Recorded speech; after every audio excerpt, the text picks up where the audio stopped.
Good evening. Welcome to OrthodoxChristianTheology.com. This is Craig Trulli, and with me tonight is Snack. How are we doing, Snack? Well, I'm very happy to have you on, not only because I have family in France, my sister lives in Paris, but because you're French, that means you by default know everything about French Christian history, right? So, wait, that aside, it means you know more than the average bear about France. And so this topic has grown. It was supposed to kind of focus in the Middle Ages, but we're going to see if we'll do more than that. And so guys, hang in your seats. And what we'll start with is particularly the context of French Christianity leading to the Merovingian councils. And so being that you're French and I'm not, and that makes you the expert, how about you start unpacking that for us? Well, I think what is well known is the fact that French Christianity, there is throughout Western Europe, in the hagiographies, claims of apostles that have been here, have been there. And so everyone's going to lay claim to that. Historically speaking, a lot of French Christianity is going to be from evangelism coming from Italy and Rome specifically. And we see that, for example, St. Irenaeus comes from Asia Minor. He goes to Rome for some time, and then he goes to Gaul. And later in Christian history, we'll see that Gaulish Christianity is considered part of the Patriarchate of the West, and that patriarch would be the Roman bishop. And so that kind of contextualizes the ecclesiastical situation and from the beginning and where it develops from there. So I'll leave my comments there. And how about you pick us up from there? You will mention that you need to be in community with apostolic churches. And at the time, it's understood that the only apostolic church in the West is Rome. But that doesn't mean that, there is this form of subservience. Actually, quite to the contrary. If you look at Eusebius' history of the church, ecclesiastical history, you see that there's already a Synod of Gaul, actually, forming around St. Irenaeus that will actually take a stance in order to moderate, if not contradict, Pope St. Victor. So you already have this idea of a Christianity that's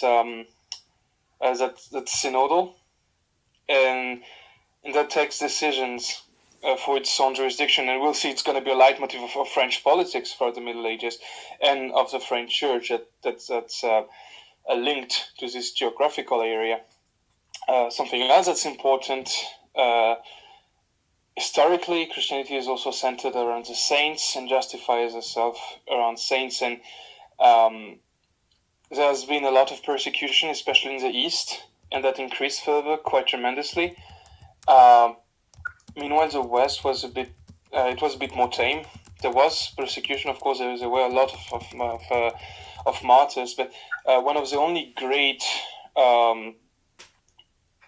persecution we had was in Lyon.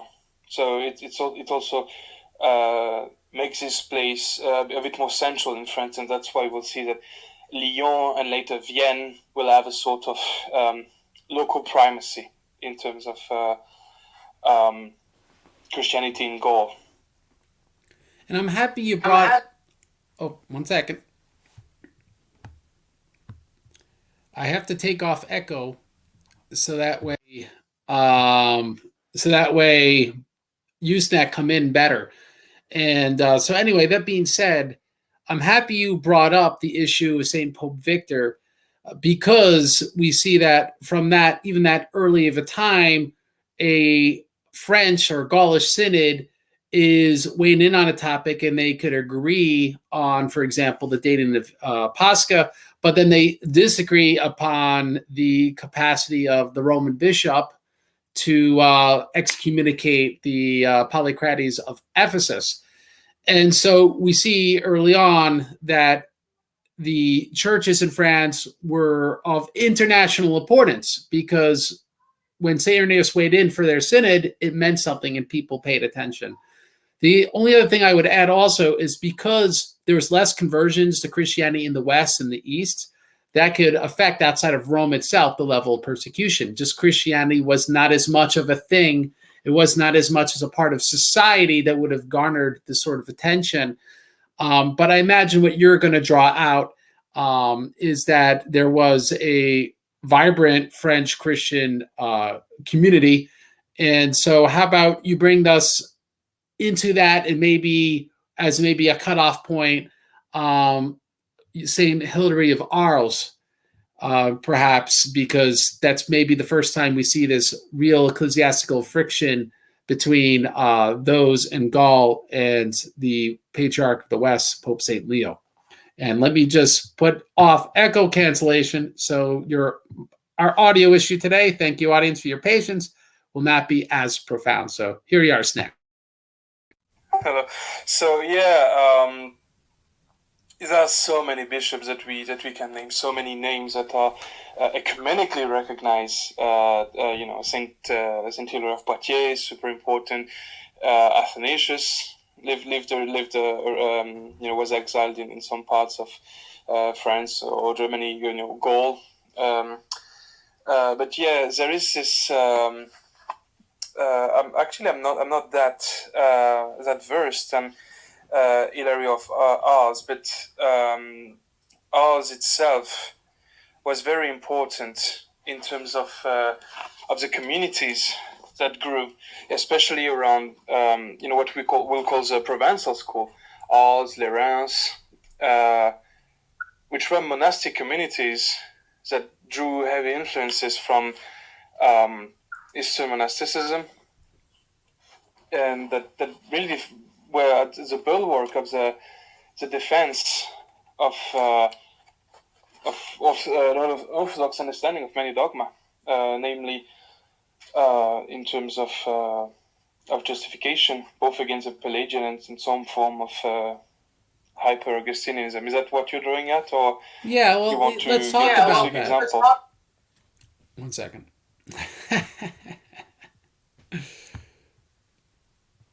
Let's talk about that. And the reason why is because St. John Cassian brings Coptic monastic practices, authentic ones, to the West. We also have St. John Cassian essentially debating St. Prosper of Aquitaine, who I presume is also French, but he was living in Rome, and he's considered like the heir to St. Augustine. So do you mind getting to some of that for us?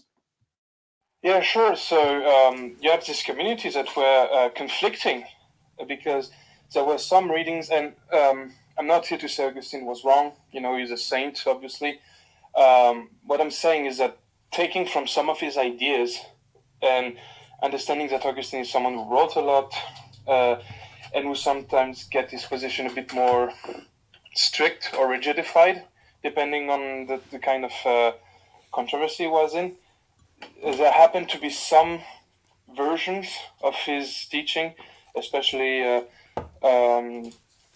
against the Pelagians, that were very strict and would border or would actually be teaching double predestination.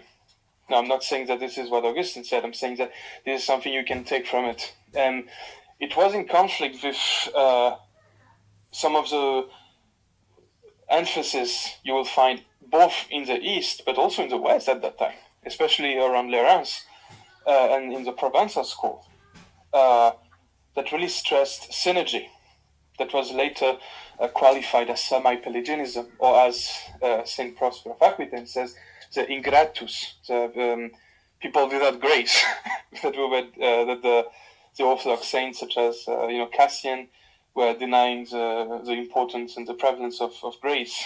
So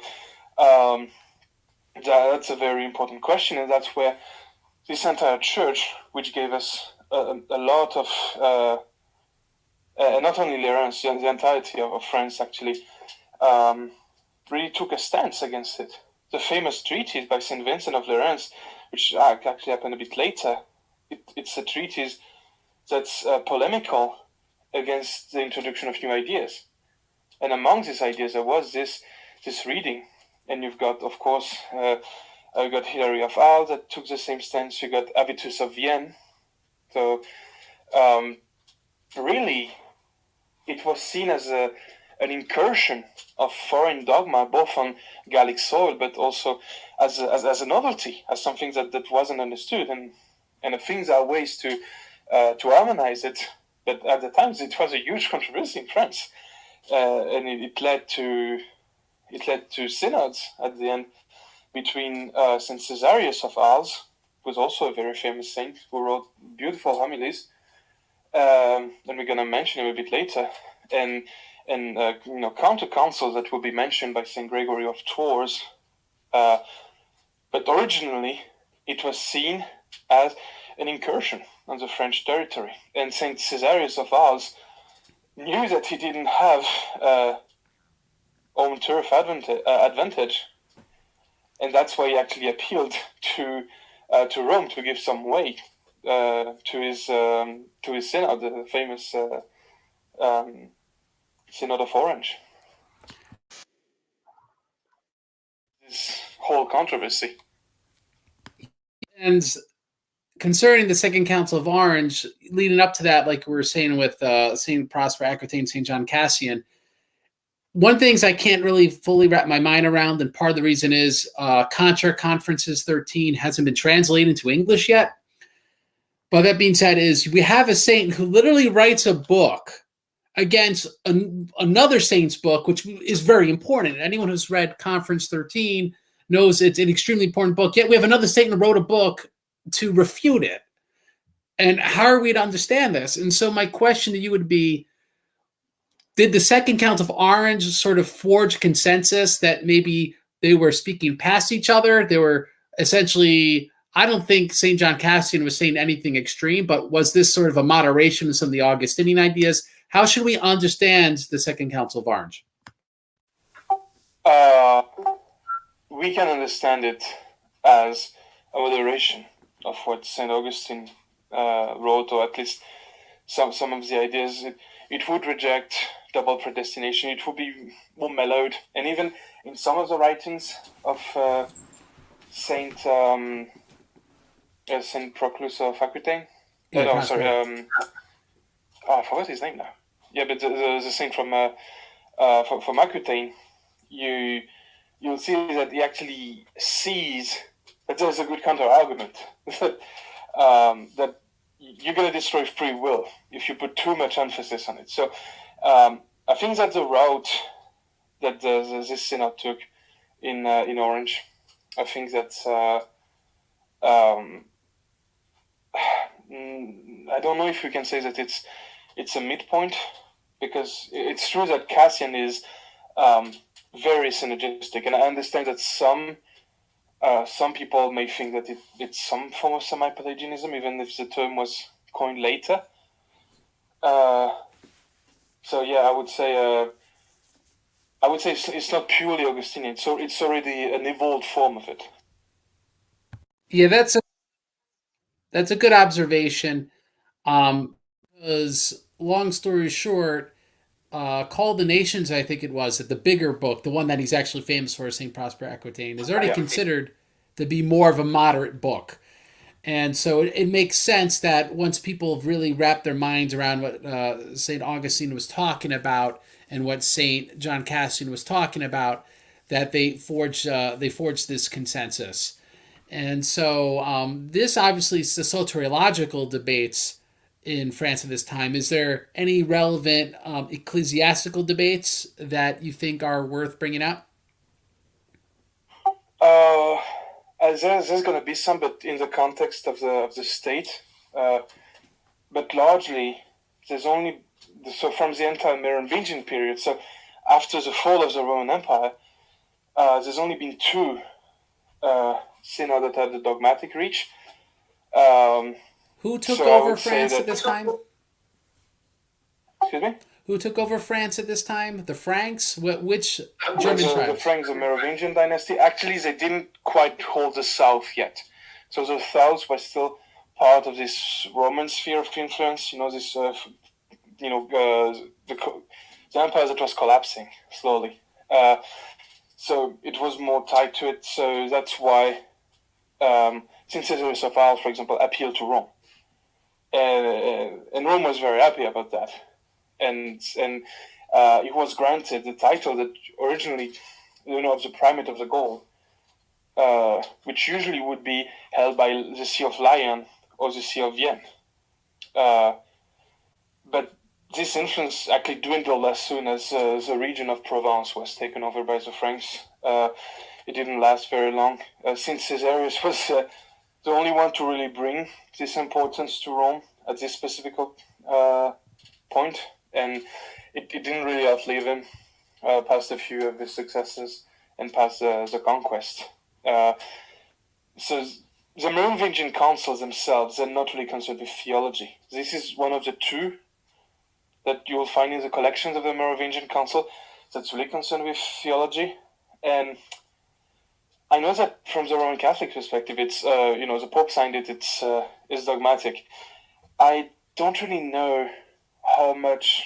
How it was seen from within France, because we have accounts of counter councils being held, and we know that there actually was very few bishops comparatively present at the Second Council of Orange. So it was more of a southern thing, more Mediterranean. I don't know if it was applied to the entirety of Gaul at first. Of course, later through the influence of the Latin world and so on, France would take a more Augustinian road, and we'll see that throughout its history actually. But I don't know if we can say that the Council of Orange and in theology was sweeping, if that's what you mean. Now, for those viewers not aware, with us right now is the one and only Snack, the parish schoolboy himself, and we're speaking about French Christianity throughout their history. And speaking about now we're in the earliest Middle Ages. You're not even entirely comfortable calling it the Middle Ages. So right after the Roman Empire falls, we find that the churches in Gaul are sort of split between who has the authority, who's the king in that certain area.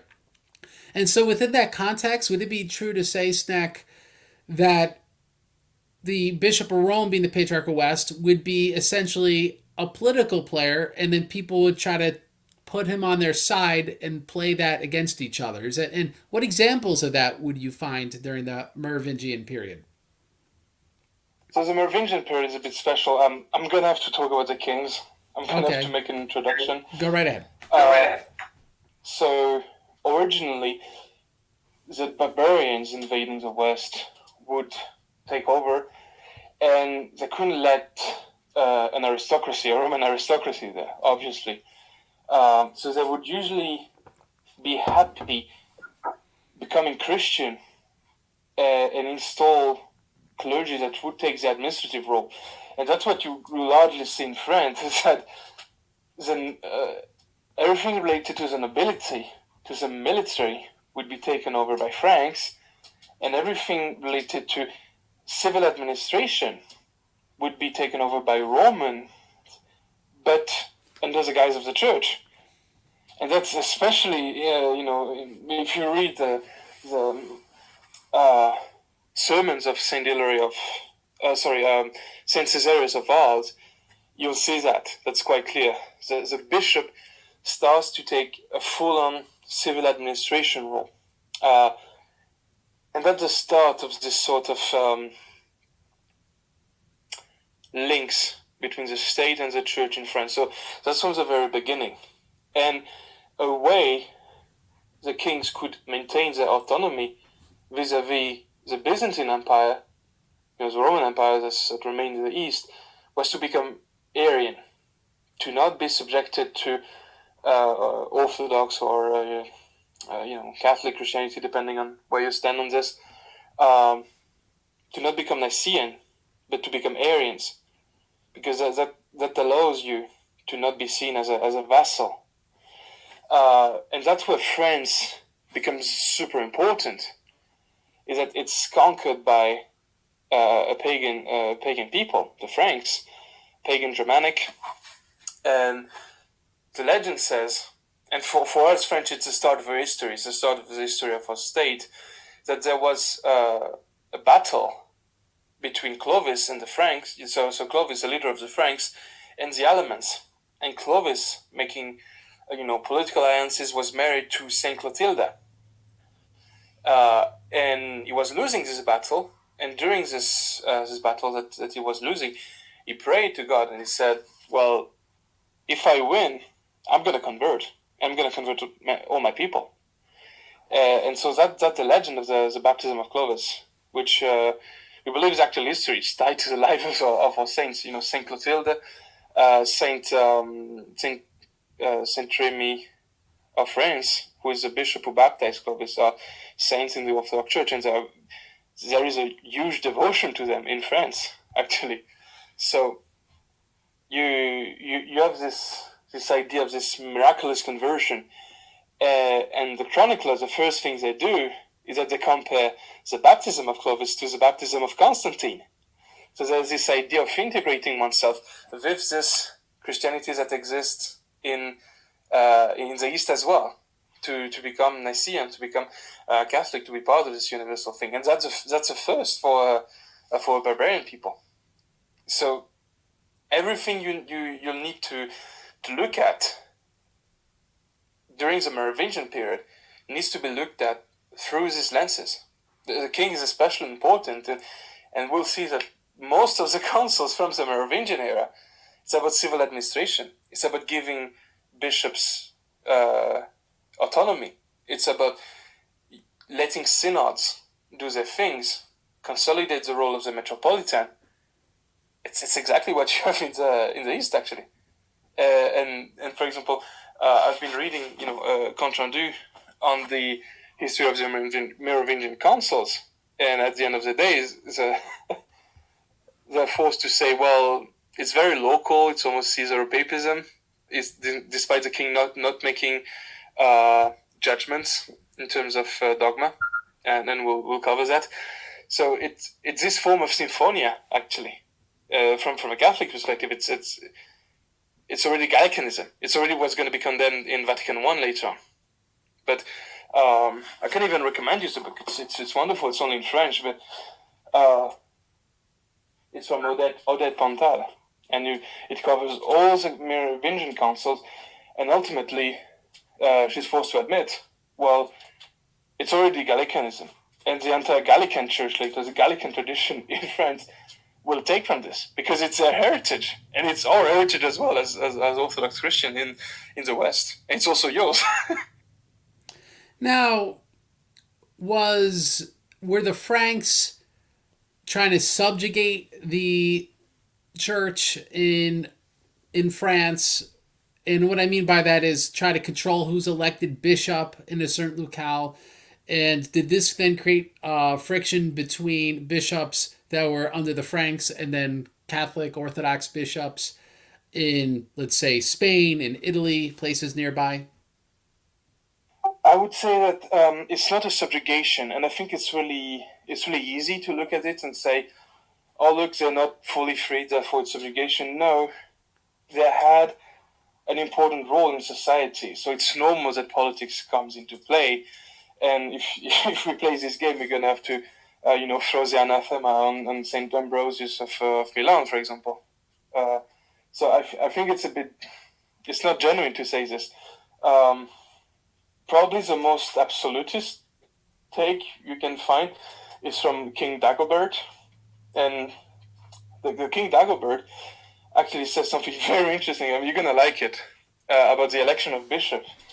It says that there's a tripartite election, that the bishop need to be selected by the church, by the fellow bishop, acclaimed by the people, which is something we still do, and approved by the king, which is something that that happened to be a custom as well in the East. And even if it was thought, there always was this understanding that, well, if it doesn't corrupt the faith, might as well be fine with the king as well.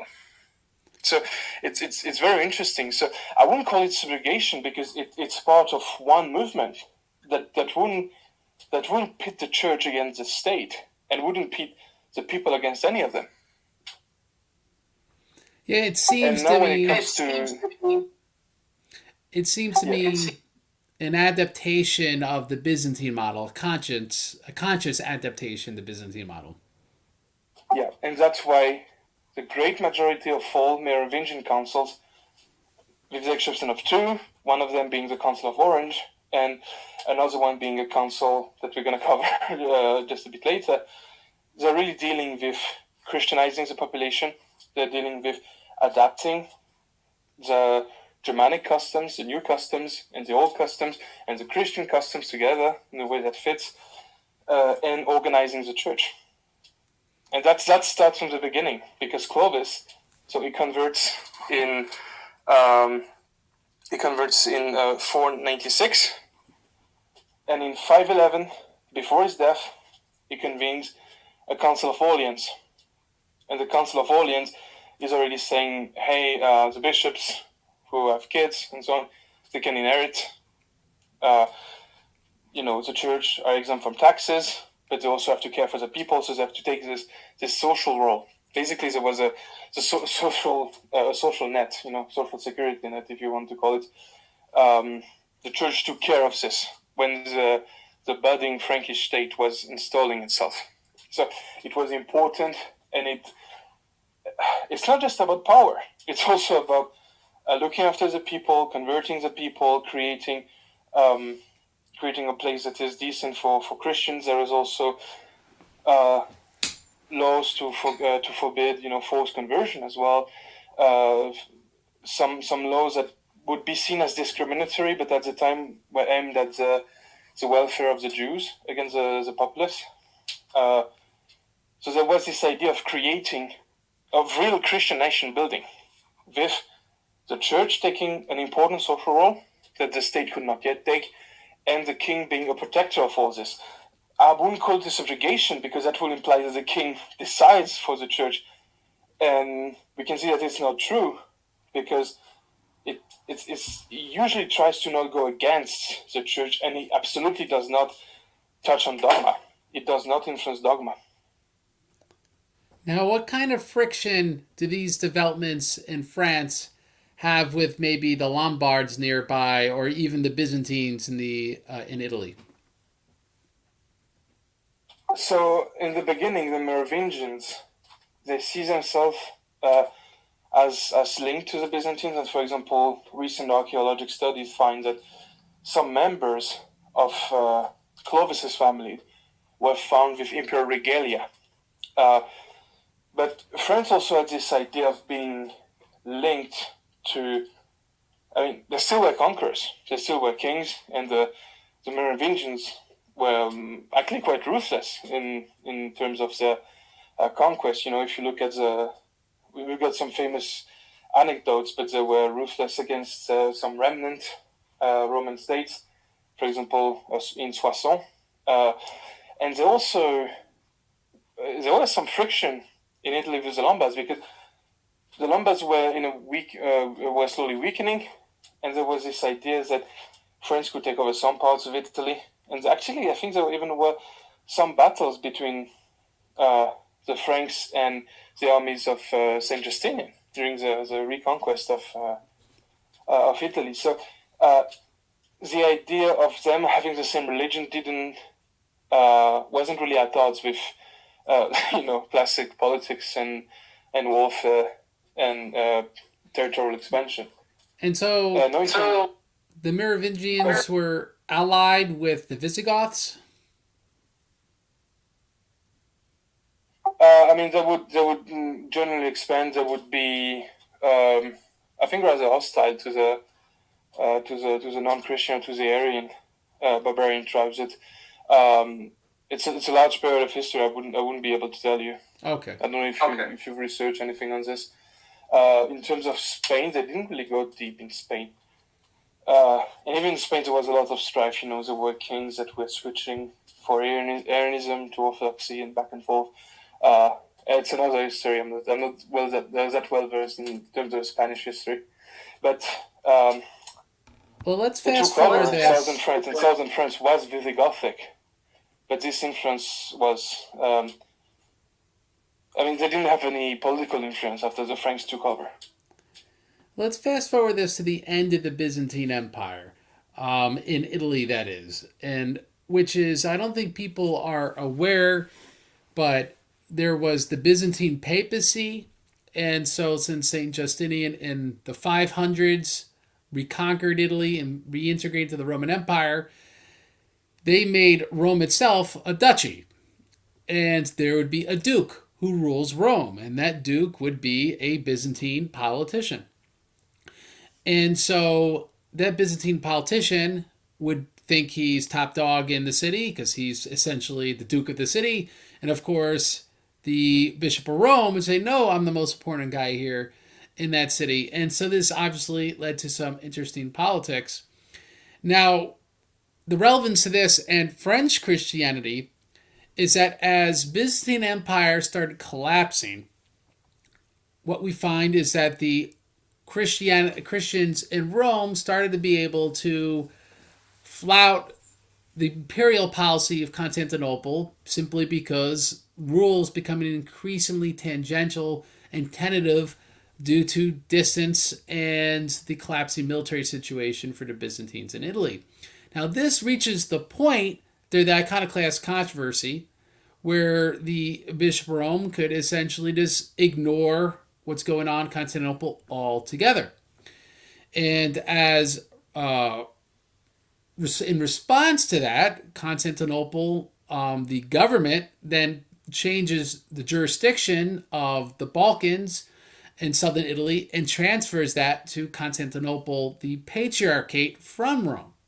And so what we see is a collapsing ecclesiastical situation coinciding with the collapsing political situation. So now what we see is the Duchy of Rome collapses because the Byzantines are losing battles in the 700s against, I don't want to get them wrong, I think at that time is the Lombards. And as a result, the Bishop of Rome appeals to Pepin of the Carolingian dynasty, so to say, in France, and he appeals to him for protection because the Byzantines can't militarily stop and I want to get them right, the Lombards, from what I remember, and because okay, perfect. And so, being that that's the case, we see not only the theological situation collapsing because of iconoclasm, we see the military situation collapsing. And so this kind of thrust Rome into the Carolingian orbit with the caveat that now we start seeing an independent Rome. There's a donation of Pepin. There's then, very soon afterwards, a forged donation of Constantine. And then, so how about we talk about that, and then maybe we'll get into the Synod of 769. Yeah, I'm gonna just talk about the papacy during the Merovingian period real quick, because Pepin is a shifting point in terms of the relation of the church and the Franks and things like this. But for example, if you look at the specific links of the papacy with Merovingian France, largely it's de facto it is it is the Roman jurisdiction, but de facto the church administers itself. And whenever, for example, Pope St. Gregory was very adamant on talking to the bishops of the West, he needs to do it through the king. And even when there are controversies, the controversies at the time of Justinian would lead to the Fifth Council on the declaration of the Vigilis and the three chapters, starts in France.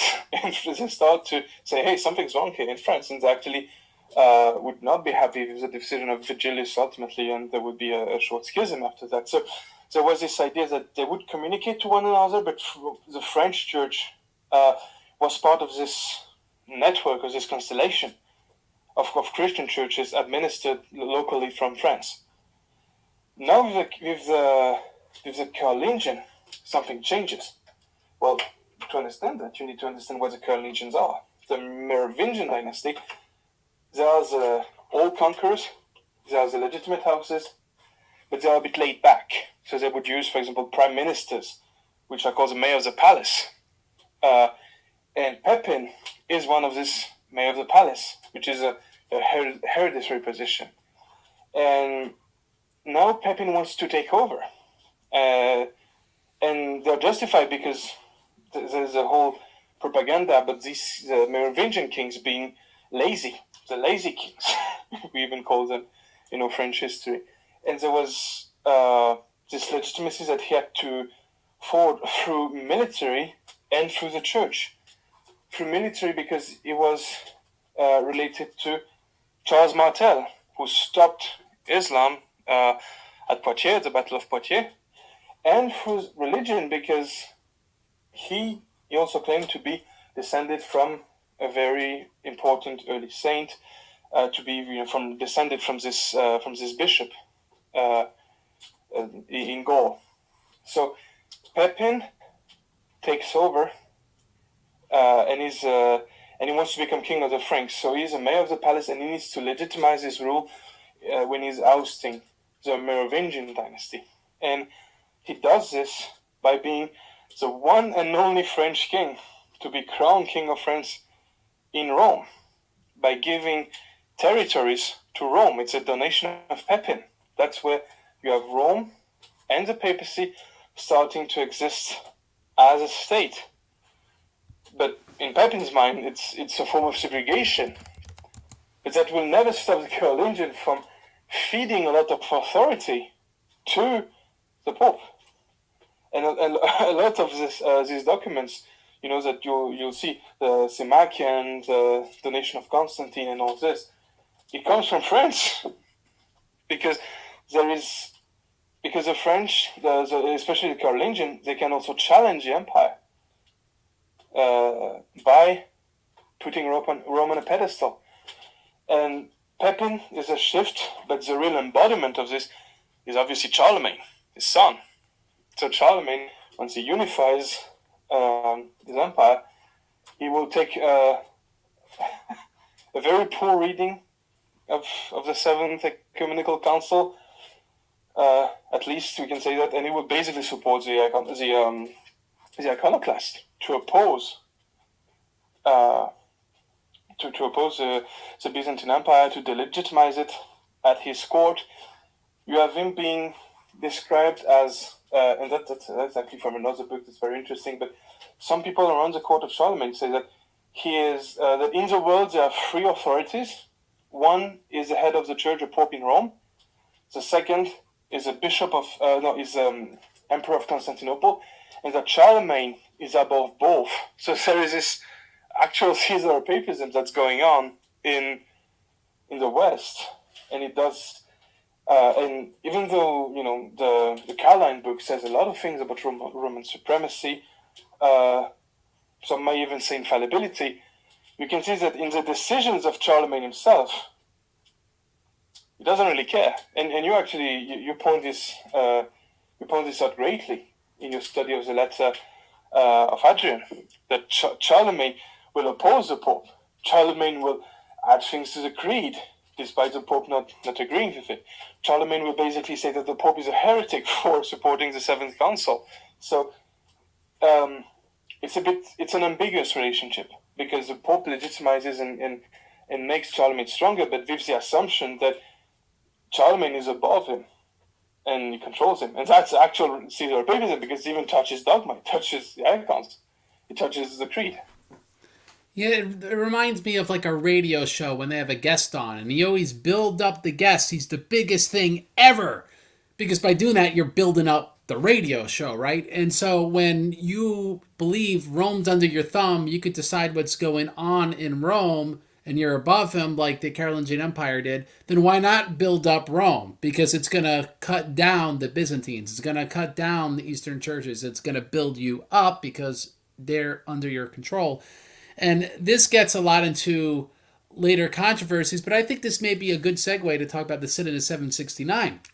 Because up until this point, the Bishop of Rome was decided the way he has essentially always been decided as far back into history as we could get back. And that was the Bishop of Rome was essentially elected. Now we got to talk about that a little bit. Someone's asking the question, who's the guest right now? This is the one and only Paris schoolboy Sneck himself.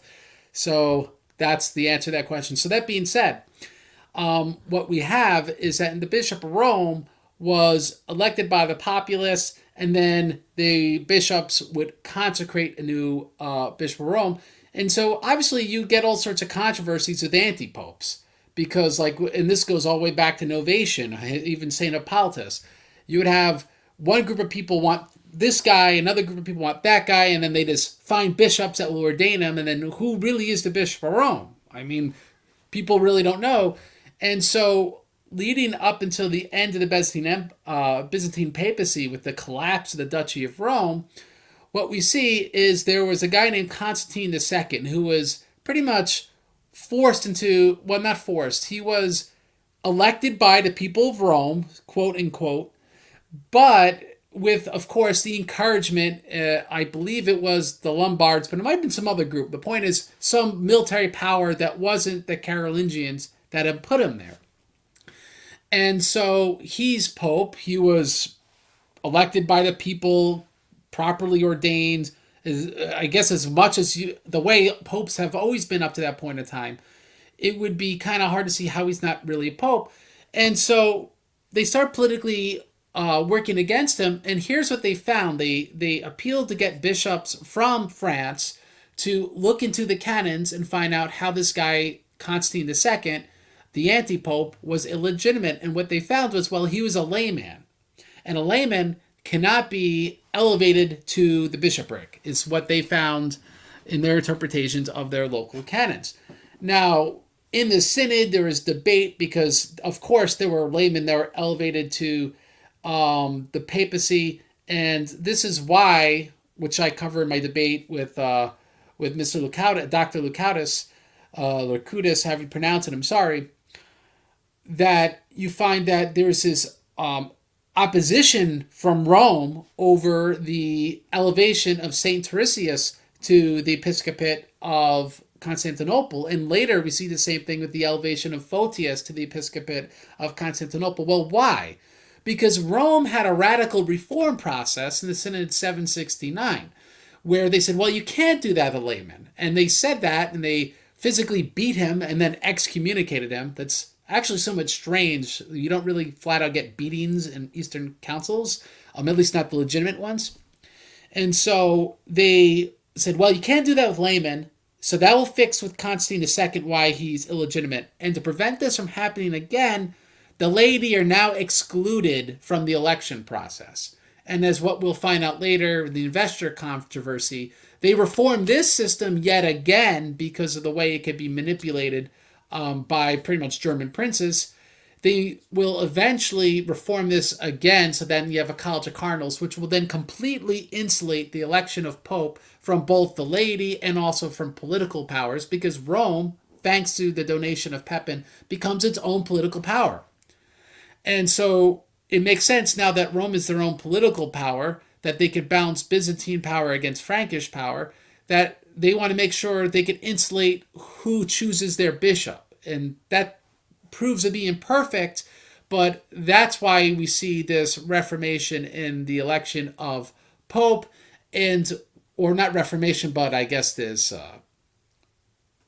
kind of, well, reform be the wrong word, but they rectified the papal election process so that way they could do this and politically insulate it. And this is what actually kind of forces Rome to take this anti-Byzantine position, because Constantinople will elevate laymen to Bishop of Constantinople.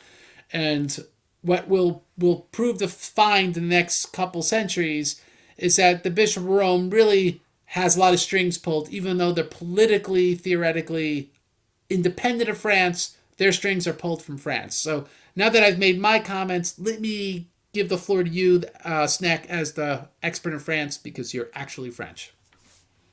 No, I think that's very right, and what you explained, and that's why there was a sort of incomprehension from the East, because of course, everybody will agree that it's not ideal to say that the king or the prince chooses a bishop. It can infringe on church politics quite a bit.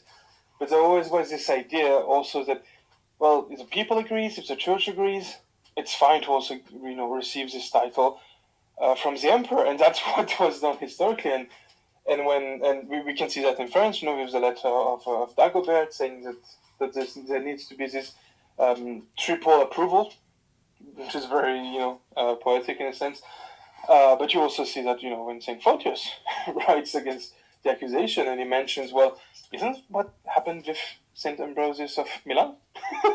So yeah, but in another sense, it was also very much needed in Rome, because there was a lot of opposing factions in Rome, and there was at the time a Frankish, a Byzantine faction. During the Lombards had a bit of an ambiguous role because they were Arians, but they would try to not infringe so much on dogma. So basically keep the Pope as a diplomatic tool, in a sense. So they would not infringe on dogma, but they would still choose people who were a bit more favorable to them. So there was a lot of controversy, for example, with Pope Symmachus. Every election could be a potential fistfight or actual civil war inside of one of the biggest cities in Italy. So that was a problem. So I understand where it came from. But in rigidifying this and in stating that it makes anything but this process invalid, it cut itself from a lot of Christian history, and obviously it will, as you said, lead up to this idea of the cardinalist court, which is, it's a pure innovation, and right now we can see how problematic it is, because it's basically the Pope almost naming his successor, because he's naming the bishop, he's creating the cardinals that obviously will support his ideas, and so he's basically inserting his own succession, and that's a problem right now. If you look at some traditionalist groups or people who want to look beyond Francis, just look at the cardinalist court. He named, I think, 2/3 of the elector cardinal. So I would agree with that, and I would agree that this is maybe needed. Maybe the original system was imperfect, but this form of rigidification and attack towards the East was seen as evolving from classical organization. Well, I think what this ball sets in motion, like clearly having mobs of rabble choose who's bishop and then compel Bishop of Rome and then compel other bishops to consecrate him, and then whoever has more street muscle will determine who's pope and who's anti-pope, is a less than ideal way of choosing bishop of a city. You could do that. In Cyprus today, they still have democratic elections with billboards saying, vote for this person as archbishop. So you could go all sorts of directions with this if you want to. But that being said... I would agree, and in Byzantium, there was, that, the state was more powerful, so you couldn't have this kind of rights that easily. I would say, this kind of things happen in Alexandria, but, things are different in Alexandria, historically. Yeah, it shows when you read the Didache and you read some of these early church sources, well, they actually talk about, electing a bishop, that what you'll have Protestants will read this and go, look, they're Congregationalists. And you go, no, they were electing bishops in a lot of these cities for centuries, and there's nothing really democratic about it. It was, there's, so people know, elections in the Soviet Union, by the way. But so that being said, just because you have this sort of group of people, affirming this guy should be bishop and, and trying to force bishops to consecrate him, it's not very democratic. And like I said, the most democratic example we have today is what actually occurs in Cyprus when they choose their archbishop. But that aside, though, the reason this is important is because it leads to this sort of evolution in Western Christianity. Once you have a bishop of Rome that's deliberately politically insulated, right? They offer to the Carolingians political legitimacy over against, let's say, the Merovingians, right? They offer them political legitimacy. In response, you must give them now that there's this power vacuum, literal power vacuum, there's no one has power where Rome is. Now Rome's their own country. And now that Rome's their own country, they want to make sure that they have allies to maintain the independence, because if without that, what happens is they become subjugated like they were during the Byzantine papacy. And so what we see is Rome starts taking a very conscious anti-Constantinople sort of posture, justifiably so. I'd see this by the province of God during the iconoclastic controversy. This wasn't the first time, even when they were still part of the Byzantine papacy. There was a council in Rome 731 which condemned iconoclasm. And just like the Synod 769 condemned the Council of Hira, they received 3 letters from the Eastern Patriarch. So we even see Rome trying to balance the other patriarchs against Constantinople, because Constantinople's power is collapsing in Italy, and they were still really the most powerful politically, because they had the best army and everything behind them. But once we get to Nicea II, and now Rome and Constantinople are in good terms. Right now they have an agreement in doctrine. They are in communion. Right, they don't see quite eye to eye on the Balkans, but they kind of scotch over that a little bit. What we see is Charlemagne and the Carolingians kind of position themselves against Rome itself. They take this view against Nicea II, and there's follow-up synods on this. And there's a synod, I forget, in Paris in 825. I don't know if that resolves the issue, and maybe you could get into that as the expert. But I just want to illustrate to the people before we get to the details is that Rome is independent due to the collapse of the Byzantine papacy in the 700s. For Rome to maintain that independence sort of requires playing off Constantinople and the Carolingians against each other. And so that way they could play kingmaker, and they could kind of be in the middle and maintain their independence, so they can then have independent elections, so to say, for their bishop. So what happens, Snack, with Carolingian and papal relations in the wake of Nicea II? How does that get resolved? And maybe we get into the 9th century, how this relationship develops. Because obviously, there's the use of forgeries, the donation of Constantine, and then the granddaddy of forgeries, the Pseudo-Isidorean Decretals. All this has to do with French ecclesiastical politics vis-a-vis Rome. I mean, it takes some time after that, because despite at least nominal approval of the council in 825, the Church of the West is remodeled around Charlemagne. For example, there is the idea. Augustinism becomes very mainstream as opposed to some other groups. There is this.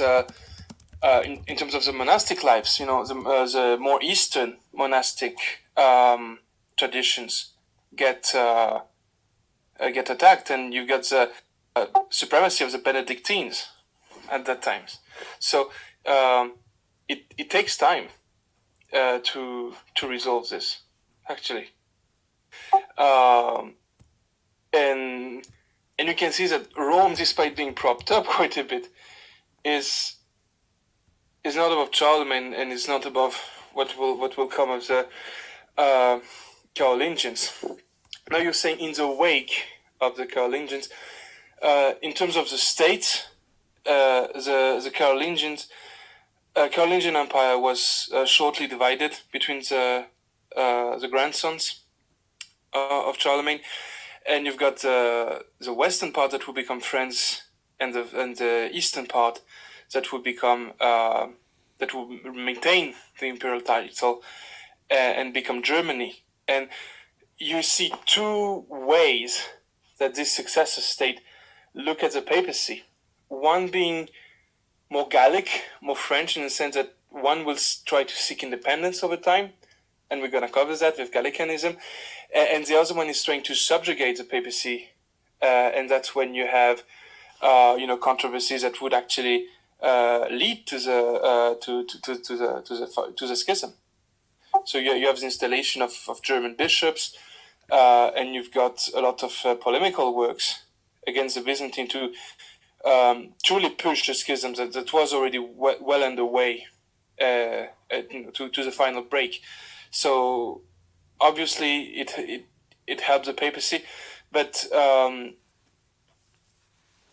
there was an instrumentalization of this, clearly, by the German part, the part that will become the Holy Roman Empire, the Germanic part.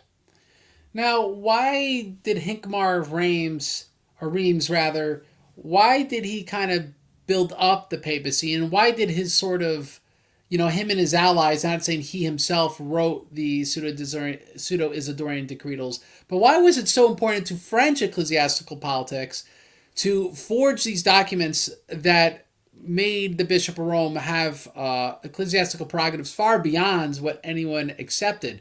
How did that work to their benefit, and why did they do it? Well, first of all, to legitimize the state, because they wanted the imperial title. They needed to legitimize why the that's why something very important in the Pseudo Isidore is the idea that there was an authority over kings. So in order to legitimize the switch of the imperial title from Byzantium to Rome, there was this, but there was a variety of reasons, and historians are not all agreeing on them. I don't know what you personally would think. Well, in the end of the day, we don't know exactly who wrote these, but from what I could tell, they were written because it was a way of pretty much in these follow-up synods to depose people they didn't like. So they would have the Bishop of Rome on their side, so then they could get rid of their brother or whomever that was an issue in another metropolitan. Metropolitan rather. And so that's... Yeah, and there was another problem is that Rome had a tendency to favor whatever side would appeal to Rome. So there was a bias in that sense, and that's why the power of the metropolitans, which were consolidated during the Merovingian period, started to wane, because the bishops would just appeal to Rome.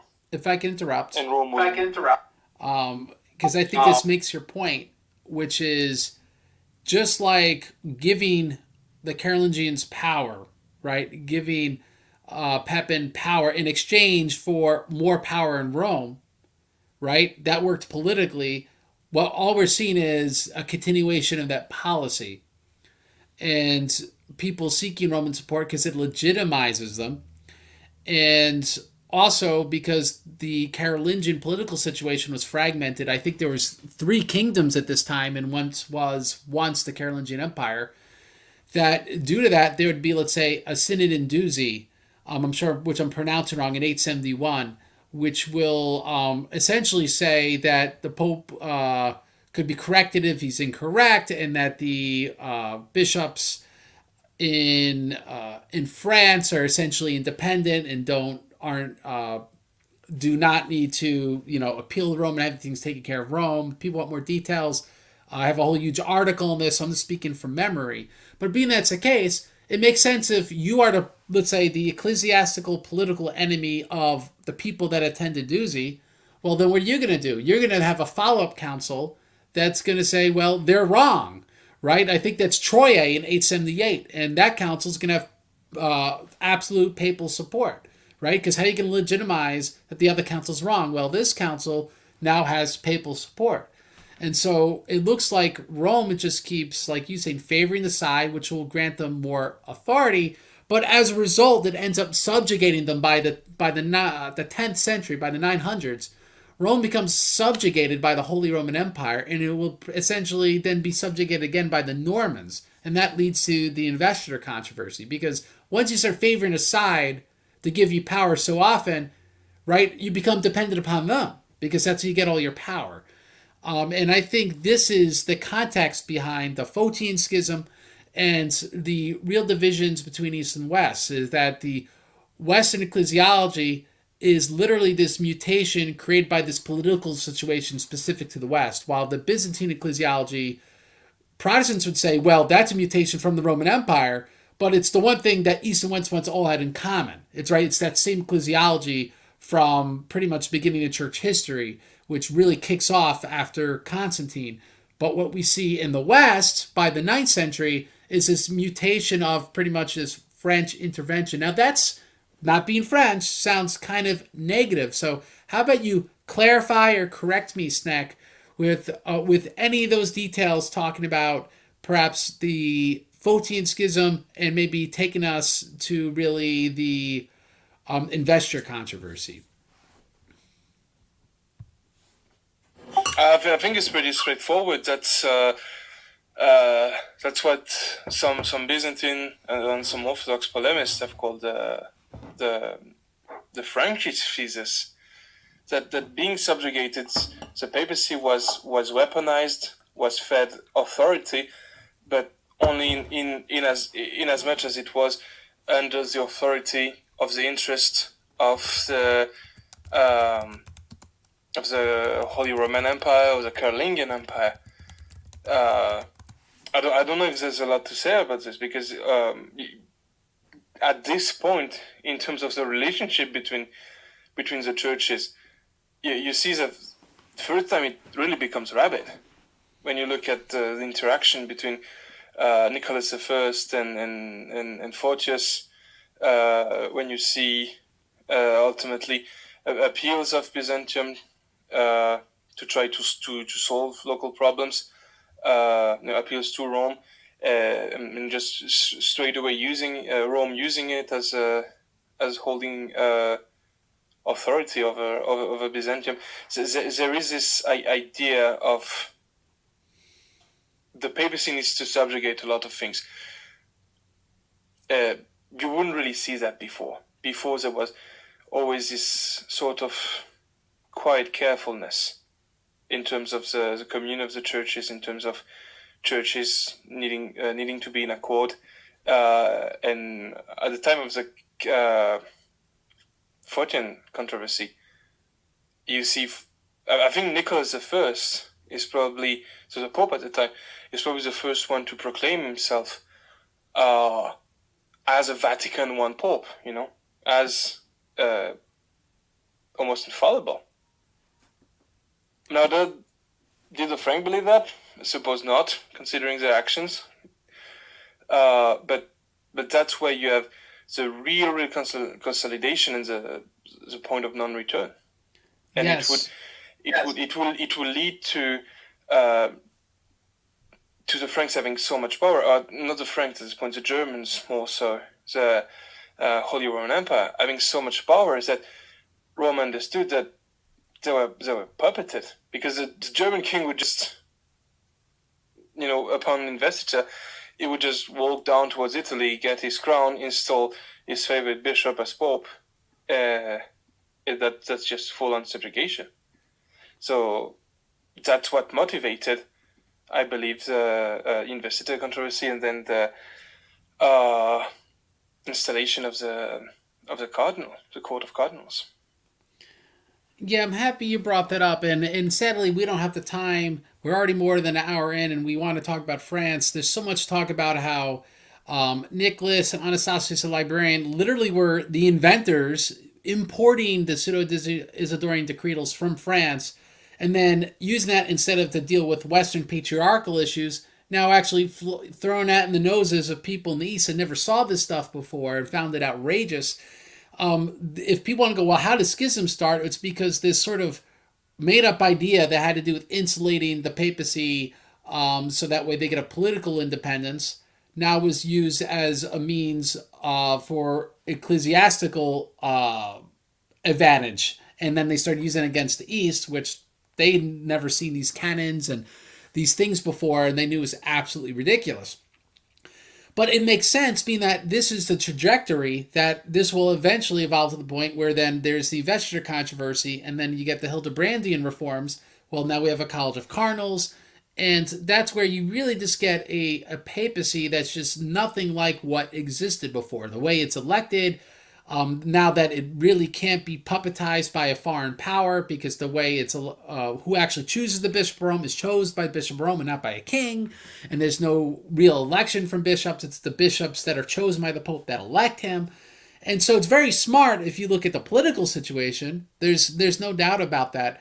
But it makes sense that it just created this collision course because it just made so very different the way the Bishop of Rome postured himself compared to how bishops in the rest of the Mediterranean world would have up to that point.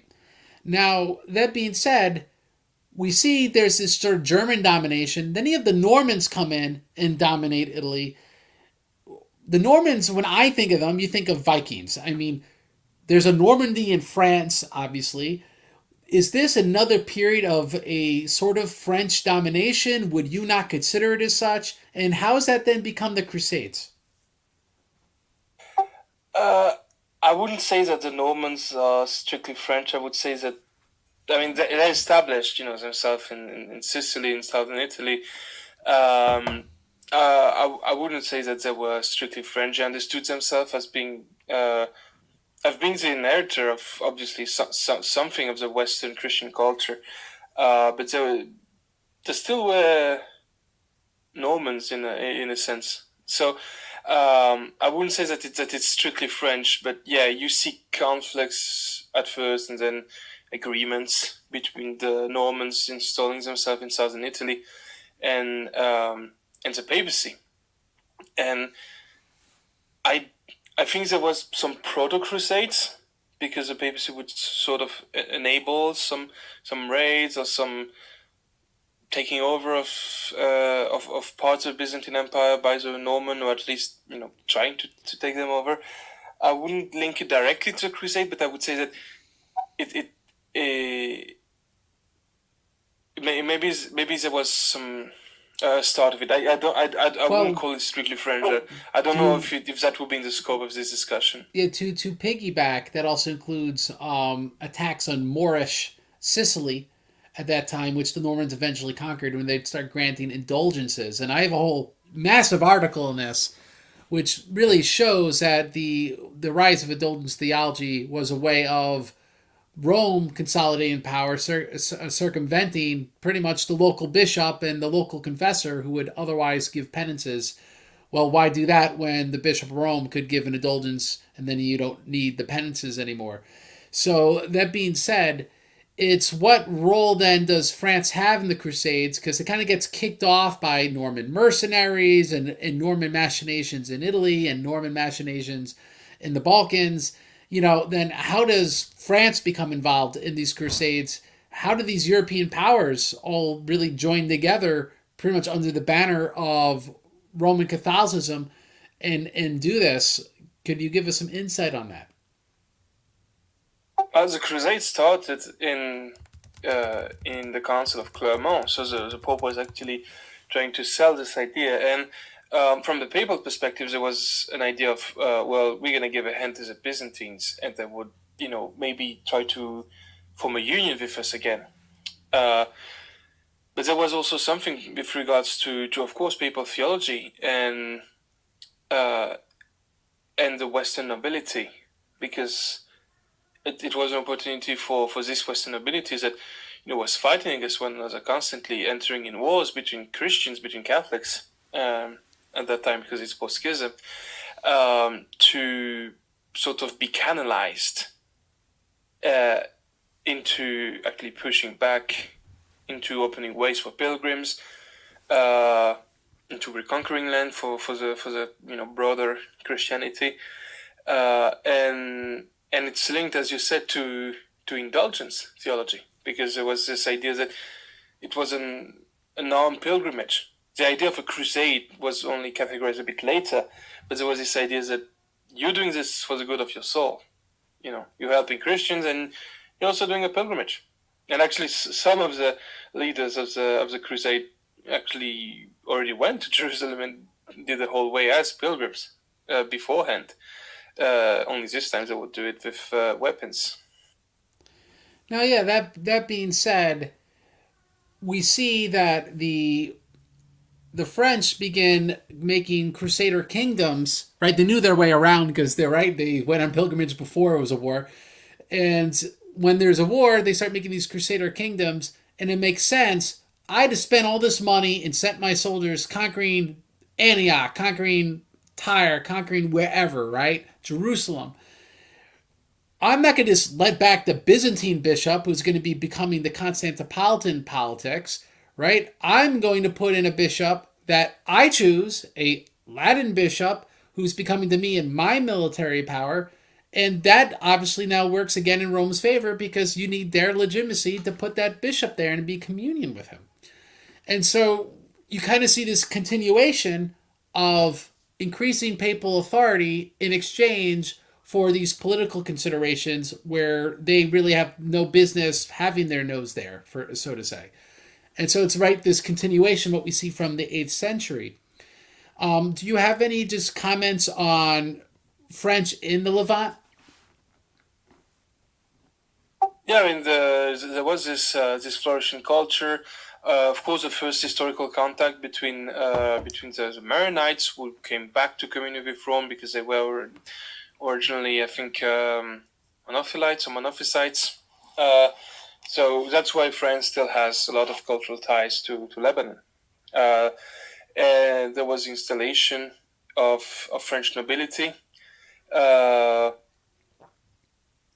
Lusignan family and all this, and Crusaders, the Templar orders, for example, Order of the Temple was very big in France. In France, they had a lot of manufacturers. They controlled a lot of land, and a lot of good was circulating through them. It was a mix between, of obviously monastic company, but also like a real company. So they were working, they were purchasing a lot of land in France. They were helping pilgrims coming in, and ultimately it backfired in France because the king saw them as rivals. They controlled way too much land, way too much money, and actually it's Philippe le Bel, the French king, during the Avignon Papacy, which we'll have to touch on, who ended up destroying the order, burning them at the stake. Now let's talk about the Avignon Papacy. Generally speaking, there wasn't like a bishop in Rome that they just called any pope and then just a bishop in Avignon. There really was just the bishop. The pope was just in Avignon, but he never even stepped foot until the very end in Rome. And so, like, you had popes that just never were in Rome as long as they were pope. So, before you just give general comments on the importance of the Avignon papacy in French politics, I want to ask a stupid question, but an important one, which is how on earth is he the successor to Peter and Paul when the relics are not in Avignon, they're in Rome? How is he really the Roman bishop? Now, this is not just a problem Rome has.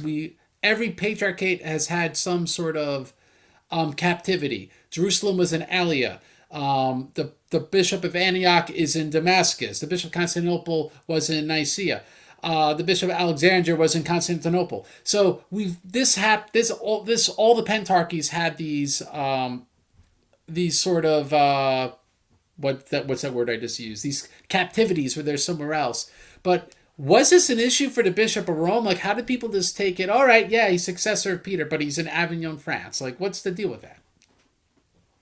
Well, first of all, the real question is why, and it's still highly speculated. But there was a rapprochement between France and Avignon, and between France and the papacy, and that's why I ended up in Avignon. Some people would say that it was a form of vassalization. I think it's highly debated. I wouldn't say that it's a full-on vassalization. Yeah, it appears Ryan Reeves, he's a Protestant scholar, but he is pretty good in church history, and he pretty much argues that the Avignon papacy was pretty much as independent as any sort of papacy. They just happened to be in Avignon. It was a better place to be.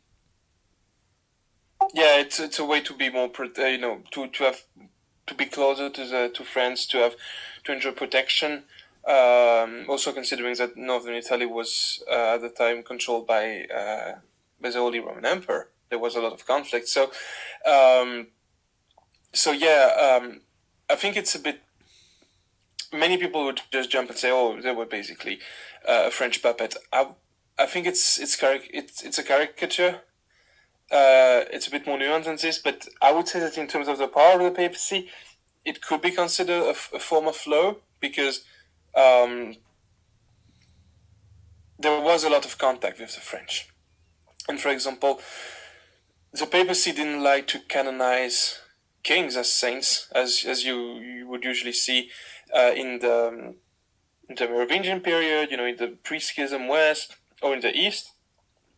But you will see, for example, pressure from powerful French king, for example, Philippe the Fair, Philippe le Bel, who would, alongside the Pope, destroy the Templars, and legitimize his rule by getting his ancestor Saint Louis canonized. Before that, the relation between France and the papacy were a bit more conflictual. This dynasty, the Valois, used to be under ecclesiastical interdict quite a bit. Entire kingdoms could be on the verge of rebellion, and ecclesiastical interdict is basically the Pope saying, well, no more sacraments except baptism can be given here. So that was a way to force itself on the politics of the country. It slows down during that period and it completely disappears after the Protestant Reformation. Obviously, because at that time, putting an interdict on someone would just inviting them to convert to Protestantism. But I would say that as a whole, I wouldn't say that it's way more different than any other forms of papacy. It was closer to France. It sought the protection of France in a sense. There were more links. There were canonization in that sense. Popes would be of French descent, and that's where I don't really agree with you when you say that the Cardinals' Court is a way to avoid external pressure. Well, there's still external pressure because who names the cardinals, and being named a cardinal became subject to pressure. It just adds a step. It just adds a safety net, but it doesn't completely removes this political pressure. And to comment on your idea about the papacy being in Rome. It's true that the earliest visions of the papacy being important, the Apostolic See being special, and you find that in the hagiographies very early on, and with some persistence actually. I've seen that mentioned in the 6th century, no problem, in the spiritual meadow of St. John Bosco's. But the idea that Rome had something particular was really linked not so much to an office as would as a Roman Catholic would answer when faced with this Avignon dilemma, but more so because of but more so linked with the actual relics being present in the city. Yeah, that's it. In all honesty, even if you're a Roman Catholic and you have this view that being a successor of Peter in Antioch doesn't mean quite the same thing because he didn't die there, his relic's not there. I will grant you that. But then you have the Avignon papacy, and it doesn't allow for a rationalization that is just so cut and dry. And this would be true of the other patriarchates, like I pointed out beforehand. So anyway, that being said, in France, around this era, we start getting the eternal crusades against the Waldensians and stuff. And so when people see this as forerunners, the Reformation, I think that's they're even more odd than what the Reformers were. And so I find it kind of self-eviscerating when we see Protestants embrace these people. Yes, they were us before the Reformation. It's not like that makes them less innovative. You don't want to have anything common with these guys. So could you get a little into what the Waldensians were about, and also really this sort of non-Christian way they were dealt with. They were militarily destroyed. So as a Waldensian, you can see these groups early on. We can say that they were related to the old Cathari, to the Paulicians, to the Bogomils.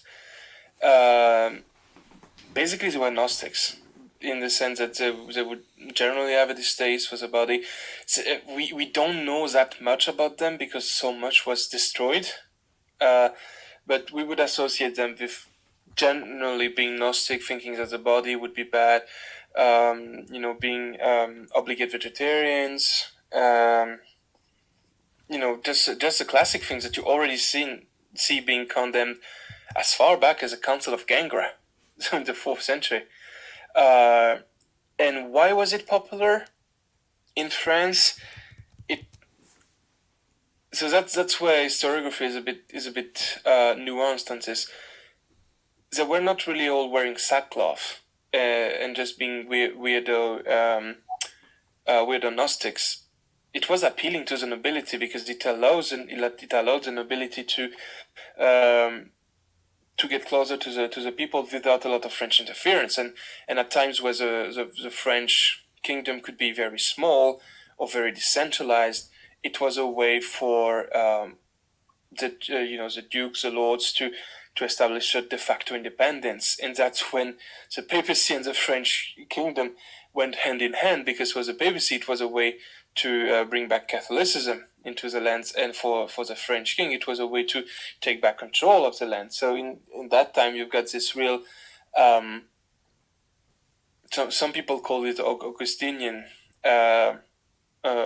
theology of war, Augustinian politics, but it's really the two swords of the church, and they acted in unison there. Some people consider it a genocide. What happened to especially the Cathari in southern France. Now, yeah, when it comes to the Waldensians, people need to be aware that these were not people that they were more Gnostics. They were pretty much Gnostics, like you said. They were not Protestants. Yeah, I mean the Protestants are inheritors of the opposite traditions. They are inheritors of the strong Augustinianism. They are not inheritors of the Waldensian, and claiming that is nonsense. Absolute nonsense. I mean, they had extreme asceticism and work-based salvation. They had a division between the perfect and believers. The perfect had to be chaste. The believers, could be kind of like Waldensian lights. They could still attend the Roman Catholic Church. Very similar to the Manichees, by the way, where they would have that sort of thing. They still had penances and confession. They were Donatists in their sacramentology. If you were considered not righteous, then you couldn't give sacraments anymore. So they were out there. They call them proto-Protestant. Not saying that justifies a genocide. Absolutely not. But it's these were not proto-Protestants, and it's amazing that people even suggest as such. It's like they haven't read anything on the Waldensians. So anyway, that being said, what I want to talk about next is really we're zooming through history. We're starting to get to like the Protestant Reformation. So I mean, do you want to get to anything that we should know about between what we just discussed and the wars of religion? Yeah. I mean, in terms of the Reformation, we have to say that France was not. I mean, many people will see France as something exclusively Catholic. There is a Protestant tradition in France. Calvin was very influenced and influential in France. There were some parts, especially in the west of France, but also in the east towards Switzerland, that were very much influenced. And actually, not far from where I live, because I'm living in eastern France. You've got a Catholic cathedral that's called a temple, and it's pure Gothic Catholic architecture. And it's so called a temple because the Protestant just took it over, and it carried on to this day. So we need to understand that there also was a French tradition and that's a French Protestant tradition, and that's a perfect, tradition, going as far back as a Protestant Reformation. So I don't know how much of a tradition you would call that, but they existed, and that's a nice segue to the French War of Religion, because it was bloody, but in a sense, so basically it started just like in any the rest of the wars of religion. But in France, there was this idea that the state could. The entire history of France is about the state, separating itself from foreign influences, separating itself from the Holy Roman Empire, saying that the king is an emperor in his own kingdom, separating oneself from, British influence, centralizing with the lords, and there was this idea that the state could take care of these things, sometimes in bloody ways. And we've got the Saint Bartholomew Night, which was a massacre of all the Protestants of Paris. The Seine River just ran red for a few days. It was largely bloody. I won't go into all the details. It's a very difficult period. But France was also one of the first countries to try to establish tolerance. And one of the ways that there was this religious tolerance was, for example, by marrying a Protestant king who would convert to Catholicism was legitimate. So it wasn't the nobility, Protestantism. So the legitimate line was... had some Protestant origin at some point. It would marry, become Catholic, and try to establish the famous Edict of Nantes of religious toleration. And that's after bloody conflicts. And I need to remind people that some of the Catholic parts of France opposed treatises that would, for example, just say that Protestants have a right to live, but they cannot have churches inside the cities. They have to go to the countryside. So this Edict of Nantes of toleration. So the idea that there would be a French Catholic head of state at all times, but Protestant would be tolerated, was a huge step forward.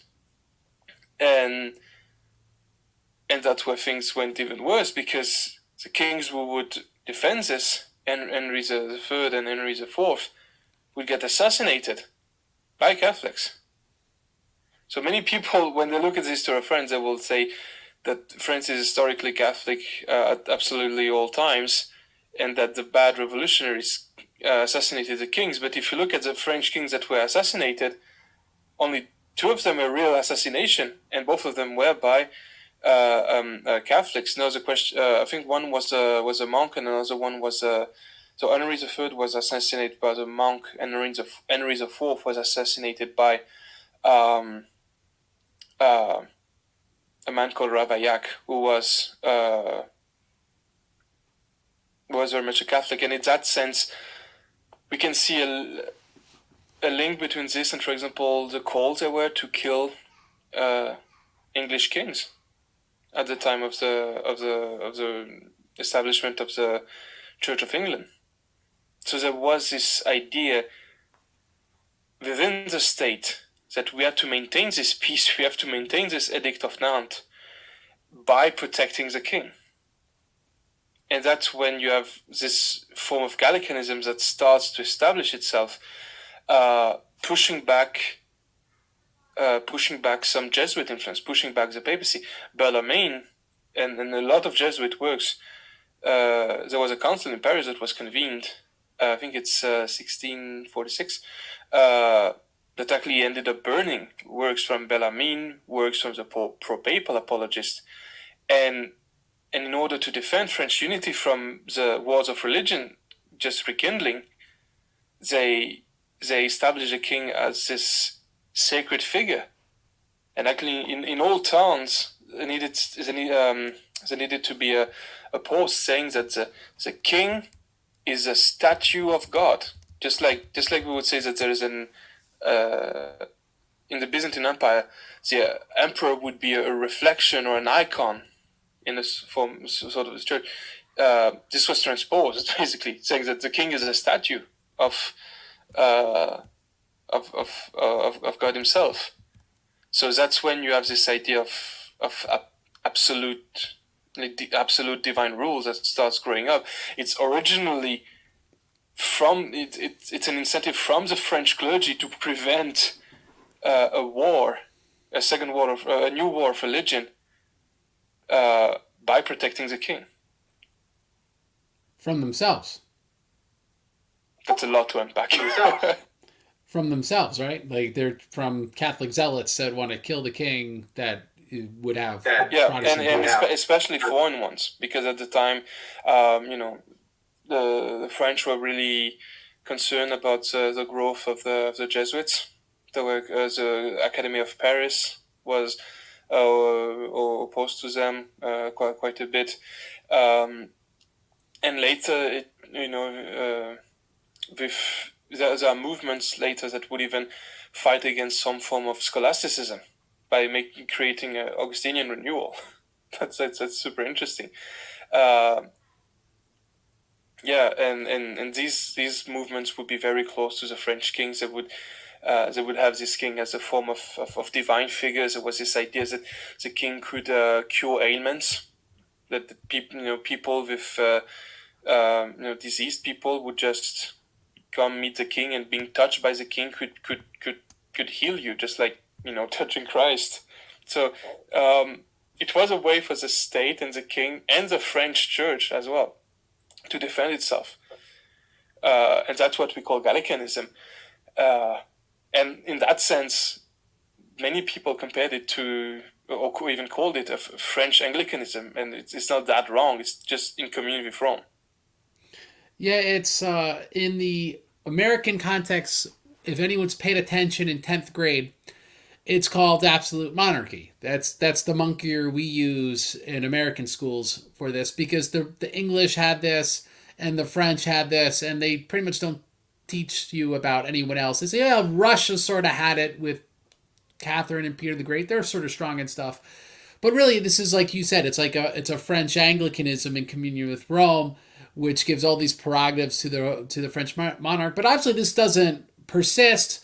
We get the French Revolution, and then we sort of see this kind of counter Reformation with Vatican I. So how do these all tie in? Because honestly, this sort of era in history is not my wheelhouse, and so I'd be very interested in what you have to say. Sure. So Gallicanism, and especially, so it would consolidate the king, and it would be a state religion, and that's where, for example, the Sun King Louis XIV would actually remove the Edict of Nantes, because now religious toleration was not needed anymore. Because, well, first of all, there were less Protestants, but also because now there was a real incentive for the peace of the kingdom to establish the one religion, which would not really be a sort of... there was no need to create a balance between Catholic and Protestant, because now you got Gallicanism.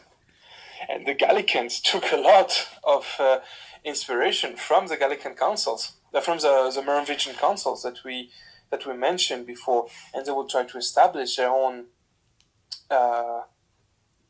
way to organize the church. So they would be adamantly, traditionally against Immaculate Conception, against Jesuitism, and they would even start a counter-scholastic reformation by stressing Augustinianism, to the point that the thinking of Augustine was so strong that some that you would see things reappear,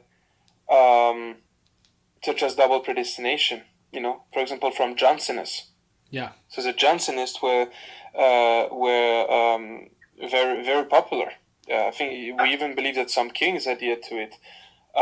So this was a way for France to distinguish itself. You've got the Academy of Port-Royal, which was a academy supported by the king. Very, very Augustinian. They would make their own translation of the Bible in French. So France was in communion with Rome, but adapting this whole Western tradition in terms of ecclesiology and even in terms of theological currents in a more specific manner. And these people would be opposed to Immaculate Conception. And that's where you have people, from this current historically that would even look back at Orthodoxy and find themselves closer to Orthodoxy in terms of the organization of the church. And if we can think about Abbe Gete, it comes a bit later, but you've got all this. You've got other ideas. For example, the Oratorians, very scholarly people. And for example, Father Richard Simon, who would travel to the East and be an avid reader of the Greek fathers, and would, for example, try to contradict the very Augustinian theology, try to be, what would we say, more orthodox, or at least more in tone with the ecumenical fathers, or the non-Augustinian fathers, or the Greek fathers, depending on how you will classify them. So you have new currents coming into France through Gallicanism. And that's also the downfall of Gallicanism in a sense, because the revolution was extremely rabid against Christianity, and it directly identified the church with the king. So they were one and the same, and that's why there was a huge pushback. But it didn't last long, because the priestly orders were integrated into the state that had been for so long. And you will see theologian, I completely forgot his name now, but there are Gallican theologians which were head of state, and they would explain how the state should be run, and at the same time they would have no problem saying that the papacy was illegitimate in terms of claims to infallibility. You would have the country being ruled by a cardinal who would follow the interest of France and not not the specific interest of the papacy. So it's a very complex period, and that's why ritual, right after the revolution there was a need. Excuse me. Like Cardinal Richelieu. Yeah. And there was a need to maintain religion, and that's why, for example, you have the famous motto "Liberté, Égalité, Fraternité." The fraternity part refers to persecuting the clergy a little bit less. So you see how important they were. And Napoleon, when he comes into power, I wouldn't call him a devout Catholic. We don't really know what his religious beliefs were, but he establishes something that's not Gallicanism by itself, but really looks like it, which is called the Concordat, which is the idea that any bishop in France needs to be approved by some form of the state apparatus, and there are religions that are protected. So, for example, the Protestant cult, the Lutheran cult, the Catholic cult, and the Jewish cult worship would be protected by the state, subsidized by the state in some region. Originally, it was just a Catholic church, and then he did the same thing with the Jews and everything. And in my region, it's still being applied. So to this day, when there is, for example, the Bishop of Strasbourg, so if you look at in Alsace, the very eastern part, there needs to be an accord between the papacy and the state for this bishop to be named. So it subsists to this day for historical reasons that I will not dive into the very secularist France. That's also something that's particularly important, I believe. Now, after Napoleon, you still have a clergy that's very important, and clergy is part of the. So we had a mix between empires, republics, a lot of revolutions. Clergy is still largely present in administration, less and less, but it's still here. We have members of the Assembly, the Assemblée Nationale, that are clergymen. It doesn't seem shocking. They are participating into this democratic process, very French, despite oppositions, of course, from Rome, as we'll later see. There were some very absolutist pope who would say that, taking any part in the democratic process would make you an apostate. We don't really see this. There's still a local Catholic church, very Gallican, very rural. That's a time where you can see Abbé Guette, for example, in his work. It's around that time. But at that time, the papacy is not so strong either, because there is an implicit agreement between all the Catholic monarchs in Europe, which is called the exclusive, the right of exclusive, also called the papal veto, which basically says that, well, if they disagree, if, for example, I think it was the Spanish kings, the Austrian kings, the French king, and another one, but they could just veto any pope that they didn't like. And that's why, for example, Cardinal Rampolla ended up being vetoed. So the papacy at that time was still pretty much subjugated, and that's where you start to see a pushback with especially Pius IX and the proclamation of Vatican I in 1870, because before that there were French troops in Rome, the French troops of Napoleon III, and it was still a bit subservient. But after that, the Papal States were invaded by the Italian army, and as it was being invaded, the Council of Vatican I was happening. And French had to withdraw its troops for another war between Prussia and France. That's another story. So that's the last stage of papal consolidation, Vatican I, that's just pure absolutism. And very much a product of its time, because that's the time of absolutism and modernity as well in Europe. And so essentially it appears that this sort of absolute monarchy in Great Britain and in France sort of was subsumed by the papacy ultimately in the person of the Pope, and then universalized this kingdom being the Roman Catholic Church. Would that be a fairly simple and stereotypical way to put it? I think there can be nuance. I think a Roman Catholic interlocutor would try to look back at pieces of history saying, oh, here, there, we can see some hints. We can look at Nicholas I. But it's really an ebb and flow. It's a back and forth. If you look at the history of the papacy, if you look at what the papacy claims about itself, if you look at how seriously it is taken, because even examples such as a Caroline book would, in one page says that the Pope is the head of the church, is infallible, and the other one basically says this is a heretic. So I think yes, I believe that it is a product of that time. It is a product of just absolutism, and even if Pope Pius the Ninth was really adamant about Pius the Ninth and later Pius the X, so adamant about fighting modernism, even the implementation, the way they perceive themselves, it's I believe it's really a product of its time. Yeah. Now, my last question before we do any audience questions, someone's asking for your bibliography, for example.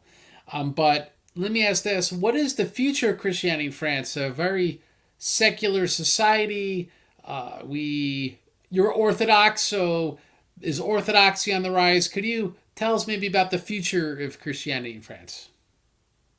Yeah, I'm just going to have to talk about the present of Christianity in France and present of religion.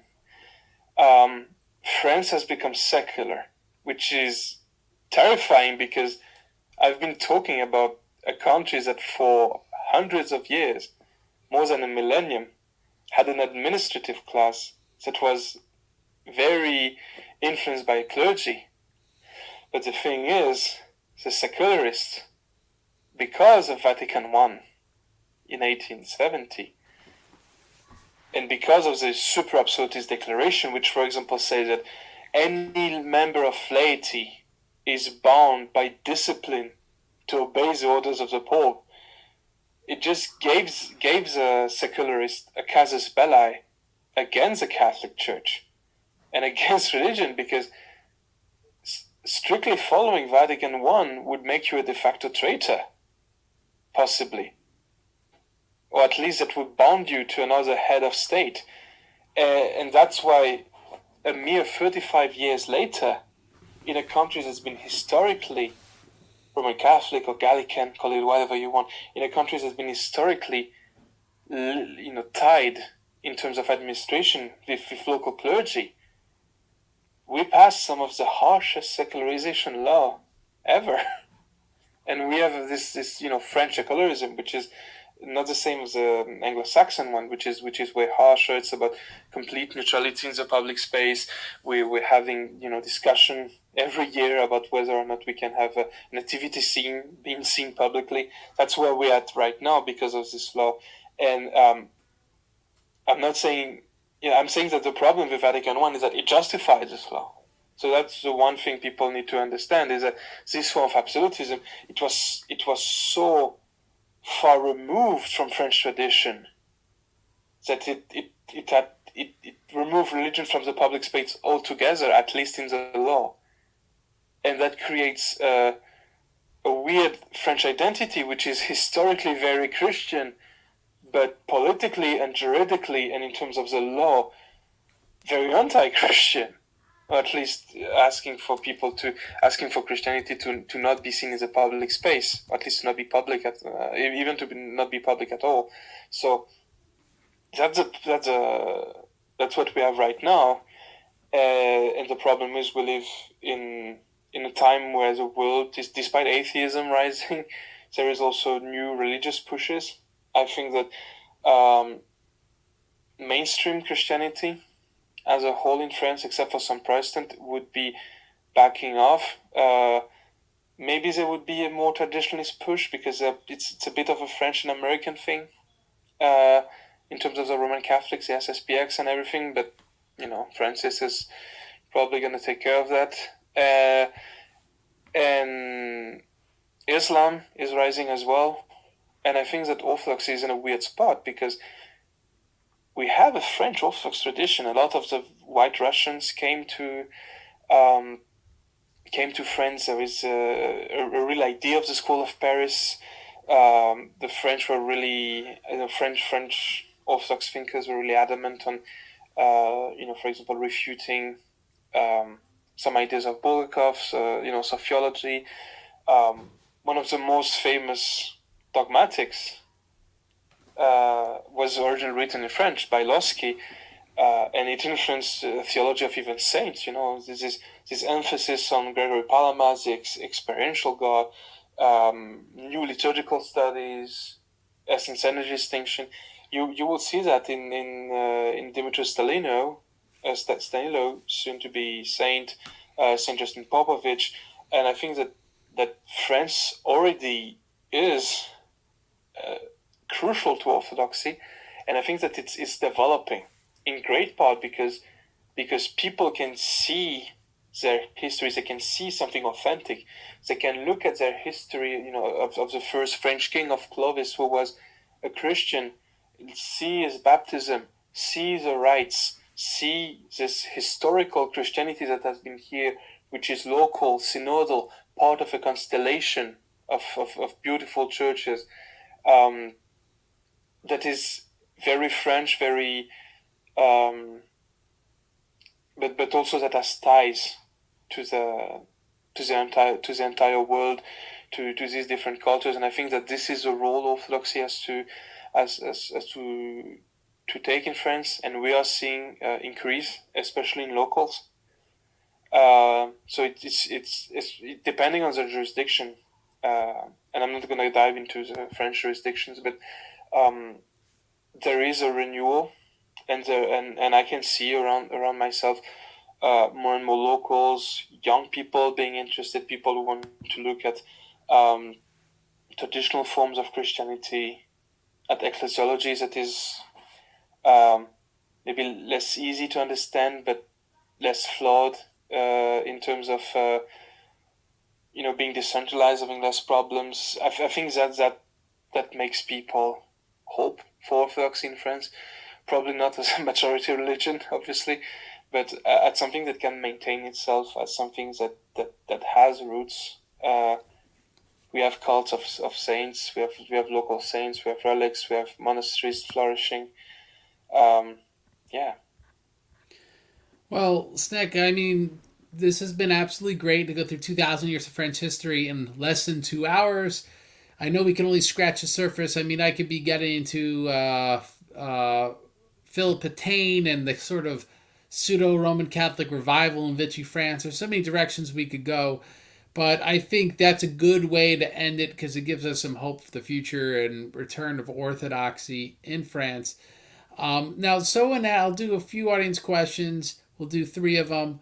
Uh, could you give, let's say, a bibliography of some of the key books that you've read to do this presentation today? Oh, well, the main book you'll have to read is History of the Franks by St. Gregory of Tours, but you have other works by St. Gregory of Tours to immerse you into this French history. He has many Life of the Saints, Life of the Confessors, so that would be first-hand. But then you've got the excellent Source Chrétienne, that's a publishing Christian publishing that would have the canons of the Merovingian councils, canons of the Gallic councils. In the study of the Merovingian councils, I mostly use Histoire des conciles mérovingiens by Odette Pantal. When it comes to earlier, you can read Eusebius, for example, for his treatment of Saint Irenaeus. You can read Irenaeus himself to see the extent of Christianity. Later, you've got some histories of the church by Abbé Guettet, which is very interesting. To see the counter-Augustinian revolution, I would recommend the biography of Richard Simon by Patrick Ranson.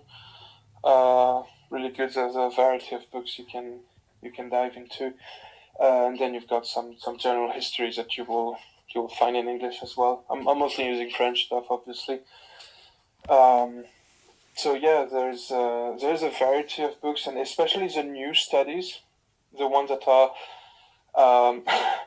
well, you know that Byzantine studies and studies of the early church, it's a big thing in France historically. A lot is in the French language. That were, very adamant against the Orthodox. Excuse me? A lot of history and translations is in the French language, and so Yeah. it makes me. So the Byzantine studies were pioneered by Roman Catholics, who were very polemical at first. It's called the Revue des Études Byzantines. But now we're seeing more and more academic level style things coming out, and originally I was reticent to the more academic things. I was like, I'm just going to read the Saints. Really, the academic things always vindicate the Orthodox position more and more. As the more topics being covered, the more they're in agreement with our understanding, or an understanding that we can understand. It's at some point the Revue des Études Byzantines was a bit of a propaganda thing, but right now it's we can see that a lot of the academic programs on early Christianity and middle Christianity, Byzantine Christianity, especially in France, are really good. And I'm thinking about this review of the Merovingian councils. I've got some criticism, of course, but yeah, it's great. And of course, if I have a source to recommend, sometimes the sourcing could be better, but Abbé Guettet is still very good if you want to have an idea of the evolution of the papacy. What I find is we lean on secondary sources when primary sources aren't translated, and the secondary sources tend to be very good for Orthodox when it comes to ecclesiology because they'll expose quite forthrightly how anachronistic a lot of the Roman Catholic ideology is. I mean, even Roman Catholic scholars take that view. You'll have Father Richard Price on Reason Theology, and they'll ask him, "Yeah, so there's a pope here, there's papacy here, right? They all believed in Vatican I papacy, right?" He's like, "No," and then they ask him again, and then he's like, "No." So No, yeah, exactly. So, for example, I've got a book, Introduction to St. Augustine by Father Georges Hammam, who was a really huge patristic scholar. He's basically saying, well, the Greeks and the Laurentian school and the Provençal school was right was more in tune with the original Christianity during the controversy we talked, about, and the Augustinian, they had to mellow their position, and then the specter of double predestination continued popping up again and again and again. So maybe there was a problem. So that's an Augustinian scholar, with a Roman Catholic background. So yeah, more and more you will see that the Orthodox position is vindicated by this text. And for example, on original sin, you can look at the. There was a beautiful translation of a dictionary of patrology from the head of the Augustinian college in Rome.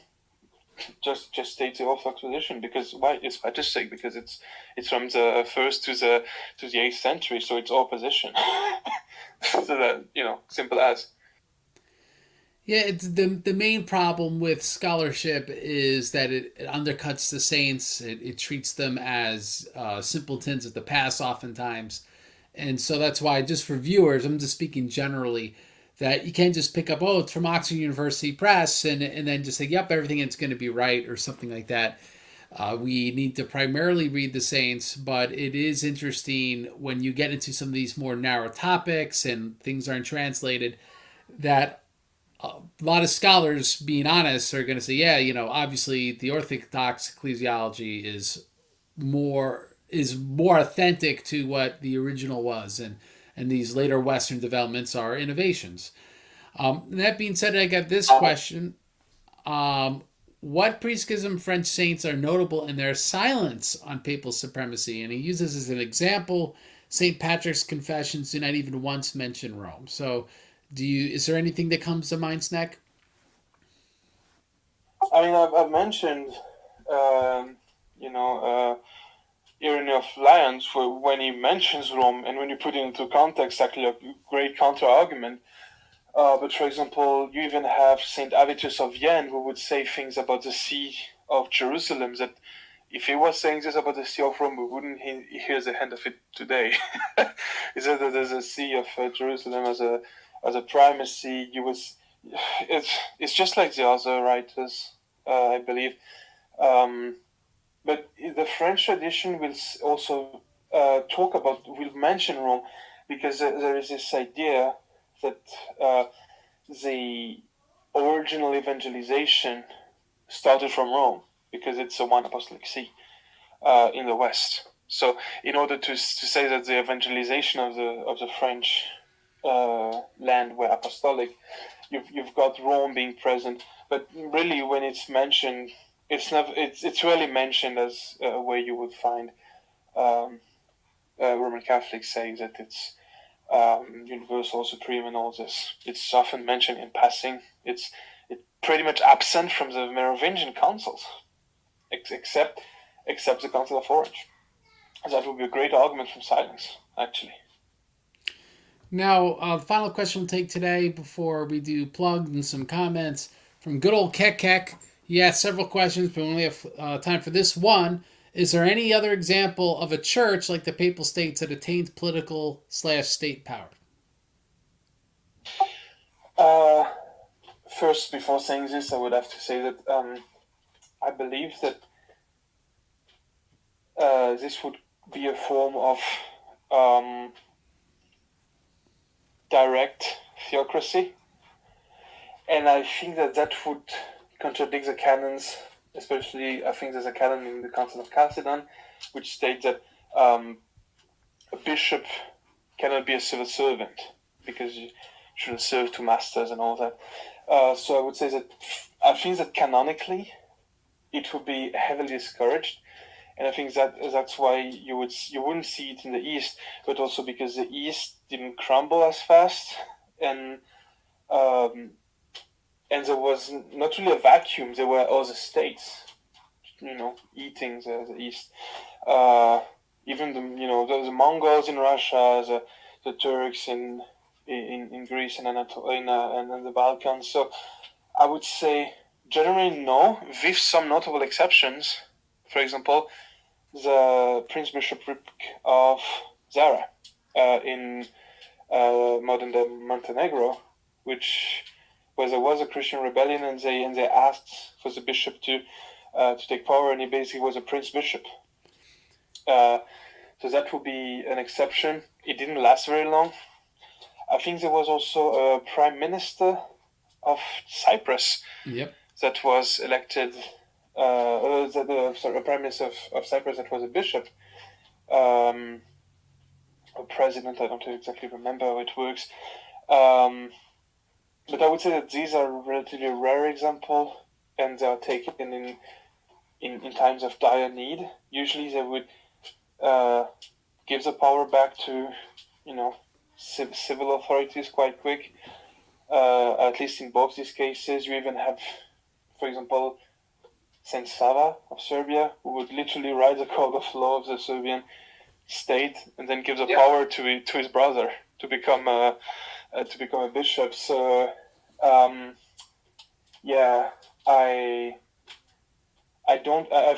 think we wouldn't do this, and I think that's a problem because that puts the papacy in a realm, as an earthly kingdom. And I think even the Bible would be clear about us not being an earthly kingdom, and that also makes the papacy have an unfair advantage as a kingdom. For example, I'm in war with you.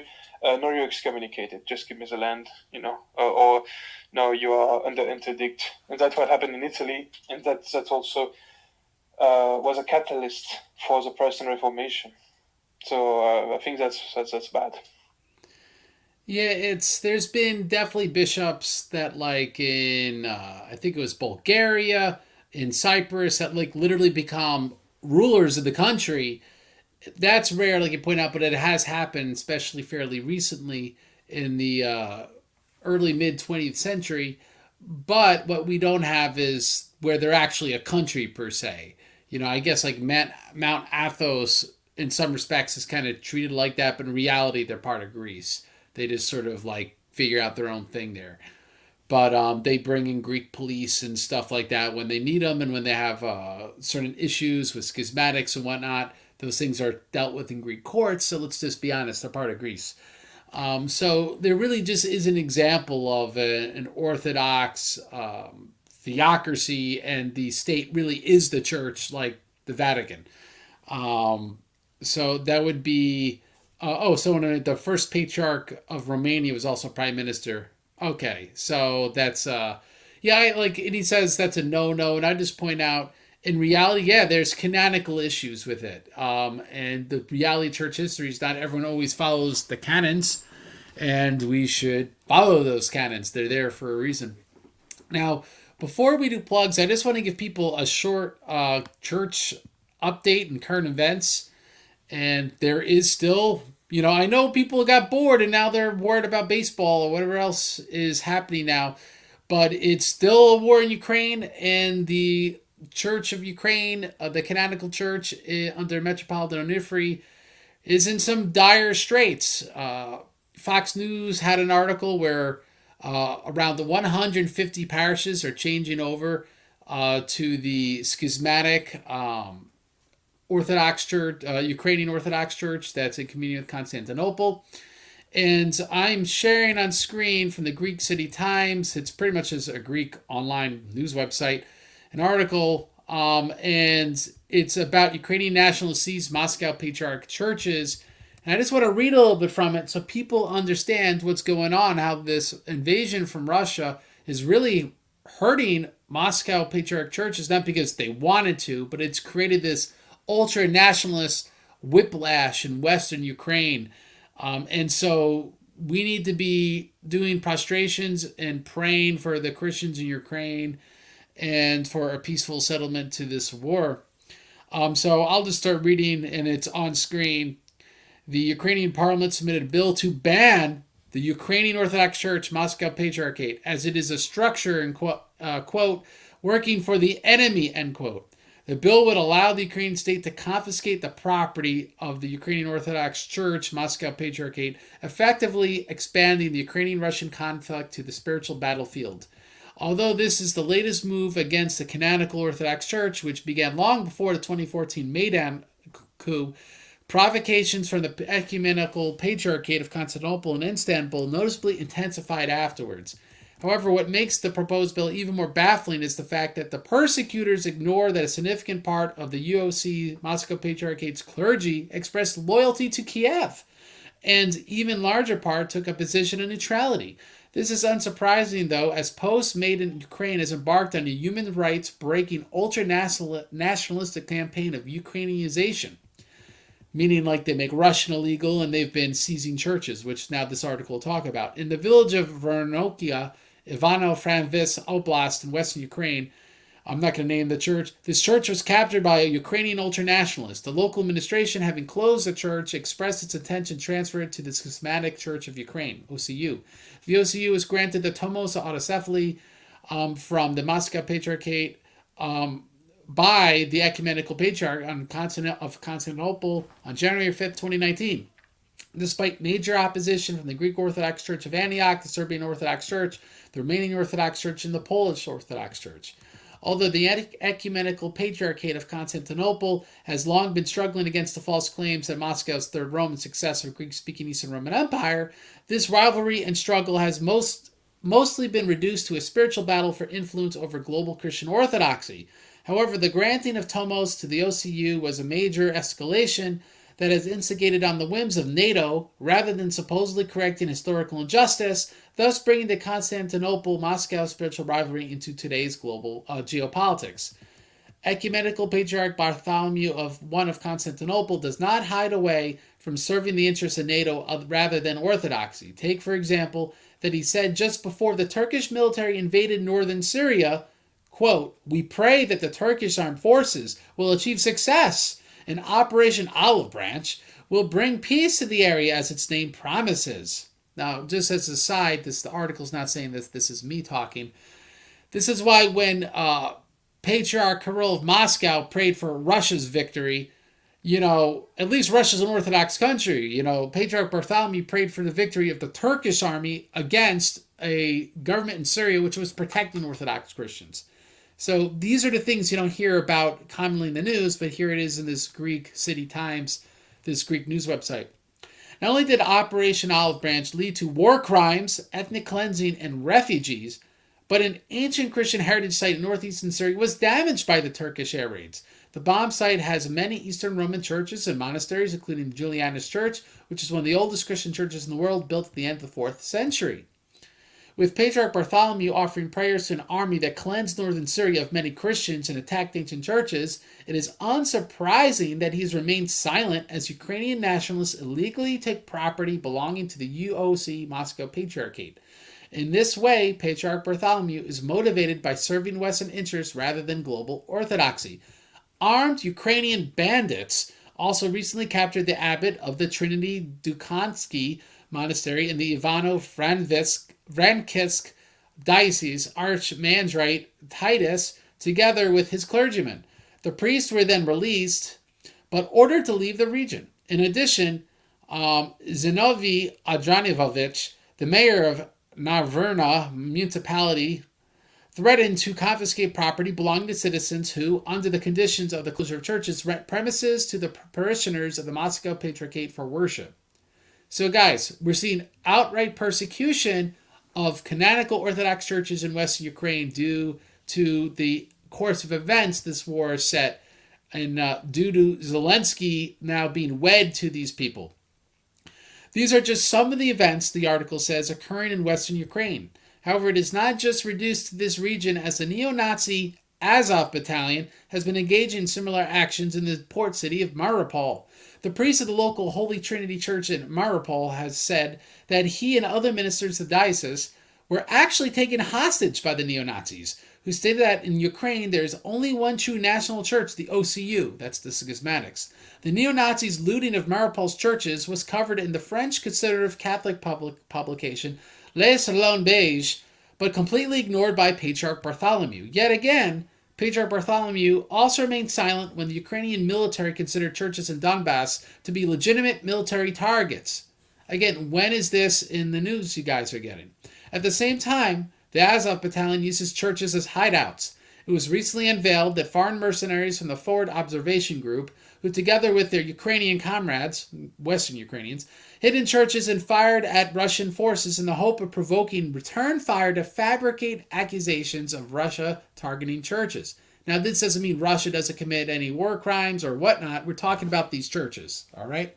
And why these people are taking churches and using them in the war to create humanitarian disasters.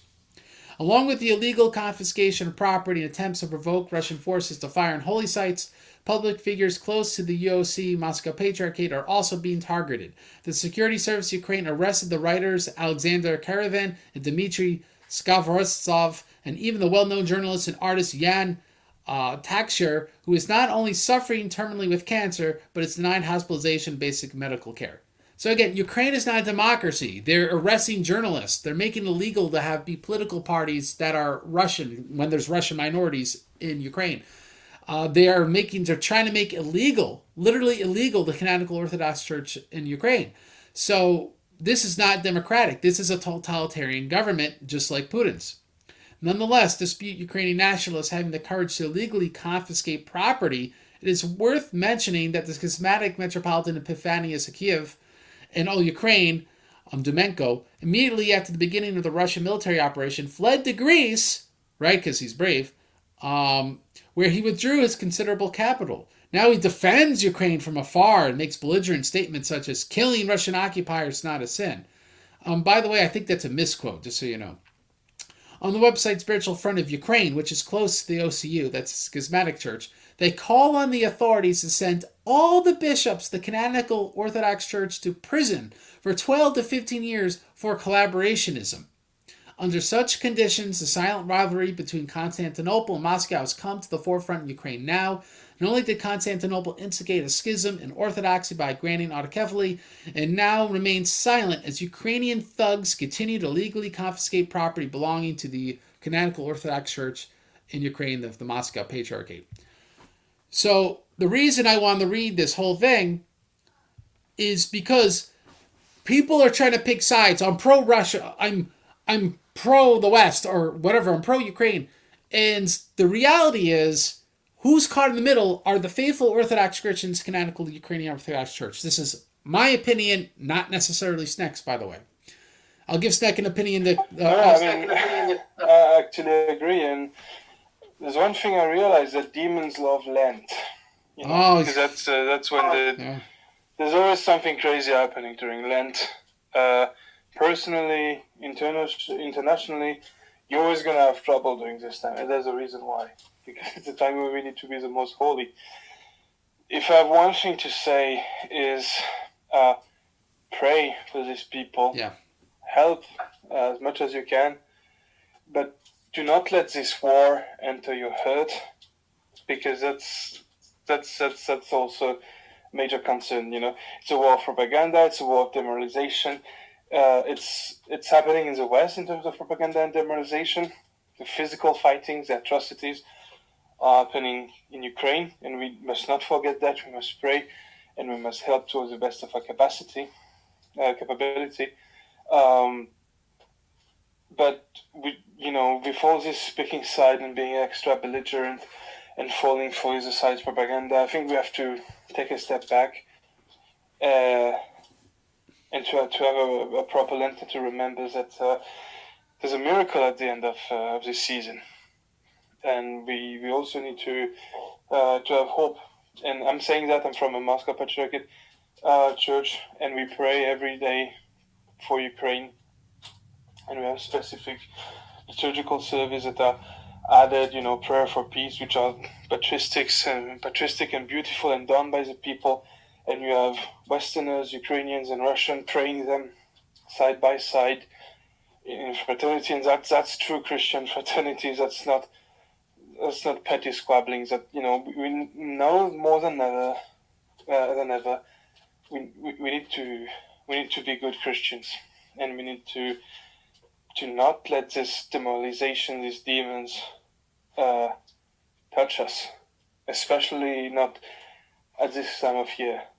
I think you're very right, and I'm seeing many people try to influence this in the West. I have some anecdotes that are just crazy. People coming to the church demanding prayers for Ukrainian victory, or the priest saying, "Well, we've already prayed liturgically," which is even more important. So we're not going to pick sides. We're not going to enter this.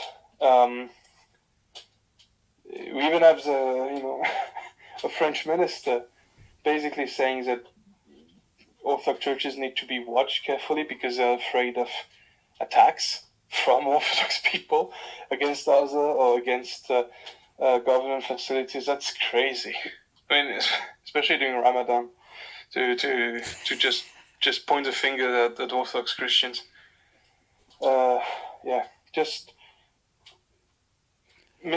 Especially in the West, the media, many forces are trying to make people hysterical, demoralize us, and now more than ever we need to just say no to this. And it's the right period to learn that, that's what Lent is about as well. Well, Snack, very, very true and beautiful words, because we got to keep our eyes on the resurrection of Christ and the life that he gives us. And that's why his forgiveness and him paying the penalty for our sins should give us compassion for our Christian brothers and sisters, and our heart should be with the ones that are being persecuted or caught in the middle of this vice between Western Ukraine, and the Russians aren't oppressing the church in Ukraine, but because of this war has now set this course of events. So please pray for peace. Please pray for the Canonical Church in Ukraine and Metropolitan Infantry. As far as I know, he didn't leave the country.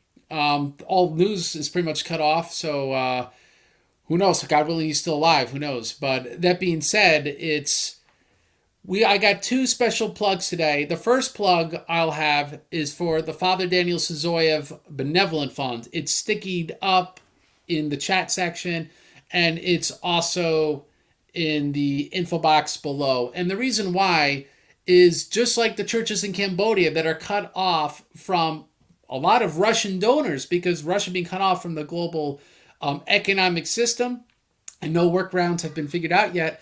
There are Russian priests who died and their families need support, but not every Russian Orthodox priest is in Russia, and they need support. For example, there's recently been a Russian priest who died in Africa, and we know that the exarchate in Africa, and his Matushka is now left without support. And so this was sent to me by the Father Daniel Syzoyev Benevolent Fund. The link is there. There's been people been extremely gracious to donating to churches in Cambodia. And so if you did the Cambodian thing, also do this thing. Please support the Father Daniel Syzoyev Benevolent Fund, because that's the only way we could get money to a lot of these people, because we're not cut off. So now God has given us money so we can help those who are in need. And when we're in need, they will help us. We have to work together in the spirit of Christian brotherhood. Also, I want people to consider, scrolling the bottom is orthodoxchristiantheology.com/donate to help support the Church of Cambodia. The expenses will be paid until the end of this month, and then it starts all over again because it costs about $3,000 a month to keep the parishes open in Cambodia. It really costs more than that. That's kind of like the skeleton crew budget just to keep it going. And so consider becoming a monthly donor. For tax reasons, I'm not going to make a PayPal business account or anything like that. If you want to be a monthly donor, just once a month, donate. Whether it's $5, whether it's more than that, fast a day, skip a meal, dedicate that fast to either the priest with the dead the families with the dead priests that are their husbands that are dead, whether it be the churches of Cambodia. Fast, take the $5 you spend the meal, or the €3.50 or whatever, and donate to one of these causes. The cause I push are the churches of Cambodia, because we're going to need consistent donors until this global financial system has workarounds or this war ends. But being that there are sanctions on Russia since 2014 and now they've increased them, they might be around a while. So you need to, all of us, seriously discern whether this is a ministry we're going to continue and support. I'm the one who is kind of the mouthpiece in the West in the English language. And so I beg you guys to continue your generous support, to continue doing it monthly. It's a marathon, keeping these churches. It's about consistent support. So consider becoming a monthly donor. You'll be prayed for in the churches, and God will bless you if you give alms.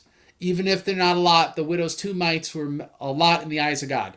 So fast for these churches, pray for these churches, pray for Sneck and I, and God will bless you. And that's my plugs. I'll shut up now. Sneck, your plugs.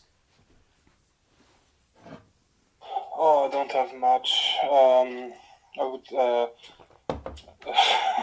I don't have any links ready, but I can give a few links to monasteries we've been working with, or some publications that are working on new translation of some works of the saints. I'll give them in the description. But consider alms altogether, and you can also join us in many communities. There is, I think the most famous one would be the Discord from Jediah. Also think of supporting some of our apologists. There's a lot of work being done recently. I know that Ubi Petrus is doing a lot. You're also doing a lot.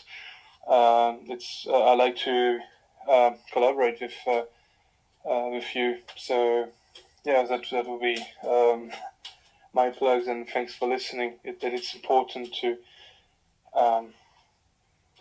understand our histories, as Orthodox Westerners, French people. I know that a lot of your audience might have French roots, so they also need to know that this is part of the history, As being Orthodox, they do not deny any of their history.